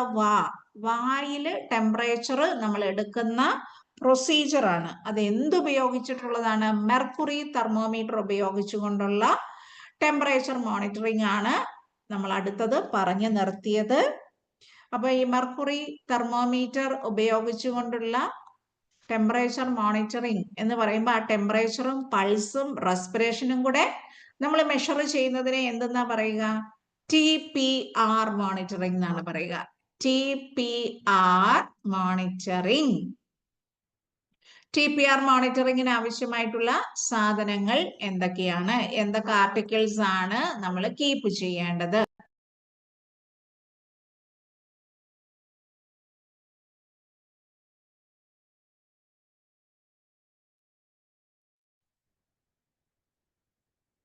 സോ നമ്മുടെ പ്രൊസീജിയറിൽ മെർക്കുറി തെർമോമീറ്റർ കാണാത്തവരുണ്ടെങ്കിൽ ഞാൻ ഈ സ്ക്രീനിൽ കാണിക്കുന്നുണ്ട്. നോക്കിക്കേ നിങ്ങൾ, തെർമോമീറ്റർ ഇത് മെർക്കുറി തെർമോമീറ്റർ ആണ് കേട്ടോ. ഇപ്പോൾ ഒരുപാട് സ്ഥലങ്ങളിലൊക്കെ നമ്മൾ ഡിജിറ്റൽ തെർമോമീറ്റർ ഒക്കെയാണ് യൂസ് ചെയ്യുന്നത്. ഇതുപോലെ ഒരു കേസിലാണ് വരിക. അപ്പൊ ഇത് ഓപ്പൺ ചെയ്ത് നമ്മളിത് വെളിയിലേക്ക് ഇറക്കുമ്പോൾ നിങ്ങൾക്ക് ബൾബിന്റെ ഭാഗം എന്ന് പറയുന്നത് ഈ ഒരു ടിപ്പാണ്. ക്യാമറയെ കൂടെ കാണിച്ചാൽ എത്രമാത്രം വിസിബിൾ ആകും എന്നെനിക്ക് അറിയില്ല. ഈ ഒരു ഭാഗമാണ് ബൾബ് എന്ന് പറയുന്നത്. അപ്പൊ ഇതിന്റെ ഉള്ളില് മെർക്കുറി കോളം ഇങ്ങനെ റൈസ് ആകുന്നത് ടെമ്പറേച്ചർ ഉള്ളവർക്ക് നിങ്ങൾക്ക് കാണാൻ പറ്റും. ഇതുപോലെ ഐ ലെവലിലായിരിക്കണം നമ്മൾ പിടിക്കേണ്ടത്. ഓക്കെ, അപ്പൊ ഒരു ചെറിയ ഐഡിയ നിങ്ങൾക്ക് കിട്ടുന്നതിന് വേണ്ടിയിട്ട് ഈ തെർമോമീറ്റർ ഒക്കെ ഞാനൊന്ന് കാണിച്ചെന്നേ ഉള്ളൂ. വീടുകളിൽ തെർമോമീറ്റർ ഉണ്ടെങ്കിൽ നിങ്ങൾക്ക് എടുത്ത് നോക്കാം. അതല്ലെങ്കിൽ ഹോസ്പിറ്റൽ അല്ലെങ്കിൽ പ്രാക്ടിക്കൽ സെഷനൊക്കെ നമുക്ക് ഇതിന്റെ പ്രാക്ടിക്കല് ചെയ്യാൻ പറ്റുകയുള്ളൂ. അപ്പോൾ ഒന്നാമത്തെ പ്രൊസീജിയർ എന്ന് പറഞ്ഞേ, എന്താ നമ്മളൊരു പ്രൊസീജിയർ ചെയ്യുമ്പോൾ ആദ്യം ചെയ്യേണ്ടത്? Hand wash. ഹാൻഡ് വാഷ് ചെയ്തിട്ട് വേണം നമ്മൾ എല്ലാ സാധനങ്ങളും കൂടെ ഒരു ട്രെയിലായിട്ട് സെറ്റ് ചെയ്ത് പേഷ്യന്റിന്റെ അടുത്തേക്ക് പോകാനായിട്ട്. ഇനി കറക്റ്റ് പേഷ്യന്റ് ആയിരിക്കണം. അപ്പൊ അതിനെന്തെന്നാ നമ്മൾ പറയുക? Identify patient. പേഷ്യന്റ് കറക്റ്റ് ആണോ എന്ന് ചെക്ക് ചെയ്യുക. പേര് ചോദിക്കുക അല്ലെങ്കിൽ ID ബാൻഡ് ചെക്ക് ചെയ്യുക. ഇതൊക്കെ ഐഡന്റിഫിക്കേഷൻ ഓഫ് പേഷ്യന്റിൽ വരുന്നതാണ്. Explain procedure to patient. പേഷ്യന്റിനോട് നമ്മൾ പ്രൊസീജിയറുകൾ എന്തിനു വന്നതാണ് എന്നുള്ളത് വ്യക്തമാക്കുക. പേഷ്യന്റ് ഇപ്പൊ നിൽക്കുവാണെങ്കിൽ നിന്ന നിപ്പില് ടെമ്പറേച്ചർ ഒന്നും ചെക്ക് ചെയ്യരുത്. എവിടെയെങ്കിലും കംഫർട്ടബിൾ ആയിട്ട് ഇരുത്തുക.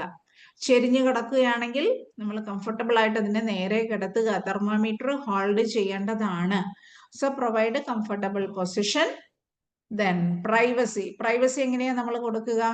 പേഷ്യന്റിന്റെ കർട്ടൻ ഇടുക. ഡോർ ആണെങ്കിൽ റൂമിന്റെ ഒക്കെ ഡോർ അടച്ചിടുക. റിലേറ്റീവ്സ് ഒരുപാടുണ്ടെങ്കിൽ അവരെ വെളിയിലേക്ക് പ്രൊസീജിയറിന്റെ സമയത്ത് വിടുക. ഇതൊക്കെ പ്രൈവസി കൊടുക്കുന്നതിന് വേണ്ടിയിട്ടുള്ള ഭാഗമായിട്ടാണ്.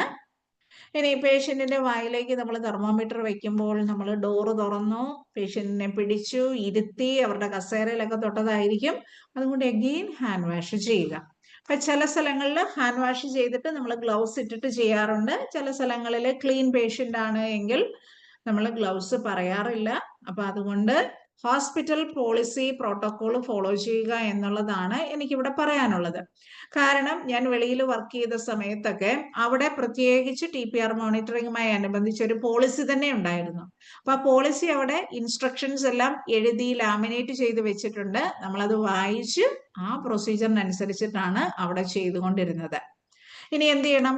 ഓൾവേസ് നമ്മൾ തെർമോമീറ്ററിന്റെ ഈ ഒരു ഭാഗം ഇങ്ങനെ ടിപ്പിൽ പിടിച്ചിട്ട് ഇത് എങ്ങനെയാണ് ഷെയ്ക്ക് ചെയ്യുന്നത്. ആ ഷെയ്ക്ക് ചെയ്യുന്ന സമയത്ത് എന്ത് ചെയ്യും? ഈ മെർക്കുറി കോളം 95 താഴെ ആയിരിക്കണം. അത് ഉറപ്പാക്കിയ ശേഷം മാത്രമേ പേഷ്യന്റിന്റെ വായിലേക്കോ അല്ലെ ആക്സിലയിലേക്കോ നമ്മൾ വെക്കാൻ പാടുള്ളൂ. ഓക്കെ, എന്നിട്ട് നമ്മൾ വെക്കുന്ന സമയത്ത് പേഷ്യന്റിനോട് എന്ത് പറയണം? ഇങ്ങനെ തെർമോമീറ്റർ വെച്ചിട്ട് അത് ഹോൾഡ് ചെയ്യാനായിട്ട് പറയുക. Ask the patient to place the thermometer under the tongue, ensuring the bulb is in contact with the sublingual area.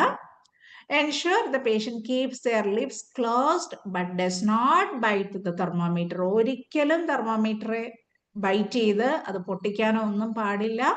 അതുകൊണ്ട് അതൊക്കെ ലിപ്സ് ഉപയോഗിച്ച് ഇങ്ങനെ ഹോൾഡ് ചെയ്യാനായിട്ടാണ് പറയേണ്ടത്. പല്ല് ഉപയോഗിച്ച് അതിൽ കടിക്കാൻ പാടില്ല. Leave the thermometer in the mouth for 3 minutes. Allows mercury to adjust and reflect accurate temperature. ഇനി ഈ സമയത്ത് നമ്മൾ എന്തുകൂടെ നോക്കണം? തെർമോമീറ്റർ ഇതുപോലെ പേഷ്യന്റിന്റെ വായിൽ ഇരിക്കുകയാണെങ്കിലും 3 മിനിറ്റ് നമ്മളിവിടെ മിണ്ടാതെ നിൽക്കണം എന്നതിന് അർത്ഥമില്ല. ആ സമയത്ത് നമുക്ക് പൾസും റെസ്പിറേഷനും ചെക്ക് ചെയ്യാം. അപ്പൊ ഞാൻ ഈ പറയുന്ന കാര്യങ്ങളൊക്കെ നിങ്ങളൊന്ന് കൊണ്ടുവന്നു കഴിഞ്ഞാൽ ഒന്നുകൂടെ നിങ്ങൾക്ക് ഈസി ആയിട്ട് അത് മനസ്സിലാവുന്നതേ ഉള്ളൂ. എവിടെയായിട്ടാ പൾസ് നോക്കുക TPR സമയത്ത്? ഈ നമ്മുടെ വിരലിന്റെ തമ്പിന്റെ ബേസ്. ഒരിക്കലും ഒറ്റ വിരൽ കൊണ്ട് നമ്മൾ പൾസ് നോക്കാൻ പാടില്ല. ഓക്കെ, 3 ഫിംഗേഴ്സ് ആണ് പറയുന്നത്. ഈ ബേസ് ഭാഗത്ത് റേഡിയൽ ആർട്ടറിയുടെ സ്ഥലത്താണ് നമ്മൾ ജെന്റിലായിട്ട് പ്രസ് ചെയ്ത് എത്ര നേരത്തേക്ക് കൗണ്ട് ചെയ്യണം? 1 മിനിറ്റിലേക്ക് ഫുള്ള് എത്ര പൾസ് ഉണ്ടെന്ന് കൗണ്ട് ചെയ്യുക. ഇനി അതിനുശേഷം എന്ത് ചെയ്യണം? ബ്രത്ത് എടുക്കുന്നത് എത്ര പ്രാവശ്യം ചെസ്റ്റ് മൂവ്മെന്റ് ഇങ്ങനെ വരുന്നുണ്ട് എന്നുള്ളത് നമ്മൾ എന്ത് ചെയ്യണം? 1 മിനിറ്റിലേക്ക് കൗണ്ട് ചെയ്യുക. ആ സമയം കൊണ്ട് 3 മിനിറ്റ് ആയിട്ടുണ്ടാവും. പേഷ്യന്റിനോട് പറഞ്ഞിട്ട് തെർമോമീറ്റർ വായിൽ നിന്ന് എടുക്കുക. എന്നിട്ട് ഉമിനീരൊക്കെ പറ്റിയിട്ടുണ്ടാവും. ഉമിനീരെല്ലാം ആയിട്ടല്ല നമ്മൾ കൈകൊണ്ട് തൊടുക. എന്ത് ചെയ്യും? നമ്മൾ അതൊന്ന് ക്ലീൻ ചെയ്യും. തെർമോമീറ്റർ ഇങ്ങനെ മുകളിൽ നിന്ന് താഴോട്ടായിട്ട് നമ്മൾ അതൊന്ന് ക്ലീൻ ചെയ്യും. ക്ലീൻ ചെയ്തിട്ട് ആ കോട്ടൺ ബോൾ ഒക്കെ നമ്മൾ ഡിസ്കാർഡ് ചെയ്യും കേട്ടോ. ക്ലീൻ ചെയ്തതൊക്കെ നമ്മൾ ഡിസ്കാർഡ് ചെയ്യും. അതിനുശേഷം എന്ത് സംഭവിക്കും? കറക്റ്റായിട്ട് റീഡിങ് ഇങ്ങനെ ഐ ലെവലിൽ നോക്കി നമ്മളത് മാർക്ക് ചെയ്യുകയാണ് ചെയ്യേണ്ടത്. അപ്പോൾ നമ്മൾ take out the thermometer and read the mercury level on the digital display. Wipe with the antiseptic swab and store it properly. Determine patient's body temperature accurately. Procedure കഴിഞ്ഞു കഴിഞ്ഞാൽ എന്ത് ചെയ്യണം? പ്രോപ്പർ ആയിട്ടുള്ള ഹാൻഡ് വാഷ്, ആർട്ടിക്കിള് നമ്മൾ എടുത്ത സാധനങ്ങളൊക്കെ എടുത്തിടത്ത് തിരിച്ചു വെക്കുകയും ചെയ്യണം. അപ്പൊ ഇങ്ങനെയാണ് നമ്മൾ temperature, pulse and respiration monitor ചെയ്യുന്നത്. ആ കൂടെ ഓക്സിജൻ ലെവലും കൂടെ നമുക്ക് മോണിറ്റർ ചെയ്യാം കേട്ടോ. ഇതൊക്കെ മാനുവലി ചെക്ക് ചെയ്യുന്നതാണ്. ഇത് കൂടാതെ നിങ്ങൾ നെക്സ്റ്റ് പേജിലേക്ക് ഒന്ന് തിരിച്ചേ. നെക്സ്റ്റ് പേജിൽ നമുക്ക് ബ്ലഡ് പ്രഷർ മോണിറ്ററിങ് വരുന്നുണ്ട്. അതിനുശേഷം കണ്ടോ വൈറ്റൽ സൈൻ മോണിറ്റർ ഉപയോഗിച്ചുകൊണ്ട് നമ്മൾ ചെക്ക് ചെയ്യുന്നിടത്ത് ഒരു സ്ക്രീനിൽ റീഡിംഗ് ഒക്കെ നിങ്ങൾക്ക് കാണാൻ പറ്റും. അപ്പൊ അതും ഞാൻ പറഞ്ഞു തരുന്നുണ്ട്. അപ്പൊ ഇത്രയുമാണ് നമ്മൾ ഇന്നത്തെ ക്ലാസ്സിൽ പഠിച്ചത്. അപ്പൊ ഒരേ ഒരു പ്രൊസീജിയർ ഞാൻ പഠിപ്പിച്ചതും ഇത്രയും കാര്യങ്ങൾ ഇമ്പോർട്ടൻ്റ് ആയതുകൊണ്ട് തന്നെയാണ് വീണ്ടും വീണ്ടും നിങ്ങൾക്ക് പറഞ്ഞു തരുന്നത്. അപ്പോൾ വൈറ്റൽ സൈൻസ് പാരാമീറ്റേഴ്സ് എന്ന് പറയുന്നത് നമ്മൾ പ്രാക്ടിക്കലി ചെയ്ത് പഠിക്കേണ്ടതാണ്. ഓരോ പേഷ്യൻറ്റിനും നമ്മൾ ഹോസ്പിറ്റലിൽ ചെല്ലുമ്പോൾ അസുഖം മൂലമോ ഇപ്പം നമ്മൾ ഹെൽത്ത് ചെക്കപ്പിന് വന്നാലും ഏതെങ്കിലും ചികിത്സയുടെ ഭാഗമായിട്ടോ അല്ലെങ്കിൽ പേഷ്യൻറ്റിൻ്റെ നോർമലി വരുന്ന BP, പൾസ് റേറ്റ് ഒക്കെ ഒന്ന് നോക്കുന്നതിൻ്റെ ഭാഗമായിട്ട് നമ്മൾ എപ്പോഴും ചെയ്യുന്ന ഒരു പ്രൊസീജിയറാണ് വൈറ്റൽ സൈൻസ് മോണിറ്ററിങ് എന്ന് പറയുന്നത്. ഇപ്പം നമുക്ക് ചിലപ്പോൾ റുട്ടീനായിട്ട് 4th hourly ആണ് നമ്മൾ നോക്കുക ഹോസ്പിറ്റലിൽ. രാവിലെ 6 മണിക്ക്, പിന്നെ 10 മണിക്ക്, പിന്നെ എപ്പോഴാ ഉച്ചയ്ക്ക് 2 മണിക്ക്, വൈകുന്നേരം 6 മണിക്ക്, രാത്രി 10 മണിക്ക്. അപ്പൊ രാത്രി 10 മണി കഴിഞ്ഞു കഴിഞ്ഞാൽ പിന്നെ നമ്മൾ ICU രോഗികൾക്കൊക്കെ ഇടയ്ക്കിടയ്ക്കൊക്കെ ചെക്ക് ചെയ്തുകൊണ്ടിരിക്കും. ചില പേഷ്യൻസിന് രാത്രി 2 മണിക്കൊക്കെ നമ്മൾ ചെക്ക് ചെയ്യും. Depends on patient condition, hospital protocol. പിന്നെ നമ്മൾ നെക്സ്റ്റ് ഡേയിൽ 6 മണി. ഇങ്ങനെ ഒരു 4th അവർലി ആണ് സാധാരണ വൈറ്റൽ സയൻസുകൾ ചെക്ക് ചെയ്യുക. അപ്പൊ മോണിറ്ററിലൊക്കെ ആണെങ്കിൽ നിങ്ങൾക്ക് ഇതുപോലെ ഹാർട്ട് റേറ്റ് കാണാൻ പറ്റും, blood pressure, oxygen saturation, respiration, temperature ഇവിടെ നമ്മൾ മെർക്കുറി അല്ല കേട്ടോ യൂസ് ചെയ്യുന്നത്. മോണിറ്റർ ഉപയോഗിച്ച് ചെയ്യുമ്പോൾ മെർക്കുറിയോ ഡിജിറ്റലോ ഒന്നും അല്ല. അതിൽ നമുക്ക് ഒരു വയറ് പോലെയുള്ള ഭാഗമുണ്ട്. വയറെന്ന് വെച്ചാൽ ഒരു കേബിള്. ഓക്കെ, ആ കേബിള് നമുക്ക് പേഷ്യന്റിന്റെ കറക്റ്റായ പൊസിഷനിൽ വെച്ച് കഴിയുമ്പോൾ മോണിറ്റർ തന്നെ സെൻസ് ചെയ്ത് ഇലക്ട്രോണിക്കലി ടെമ്പറേച്ചർ കാണിക്കാറുണ്ട്.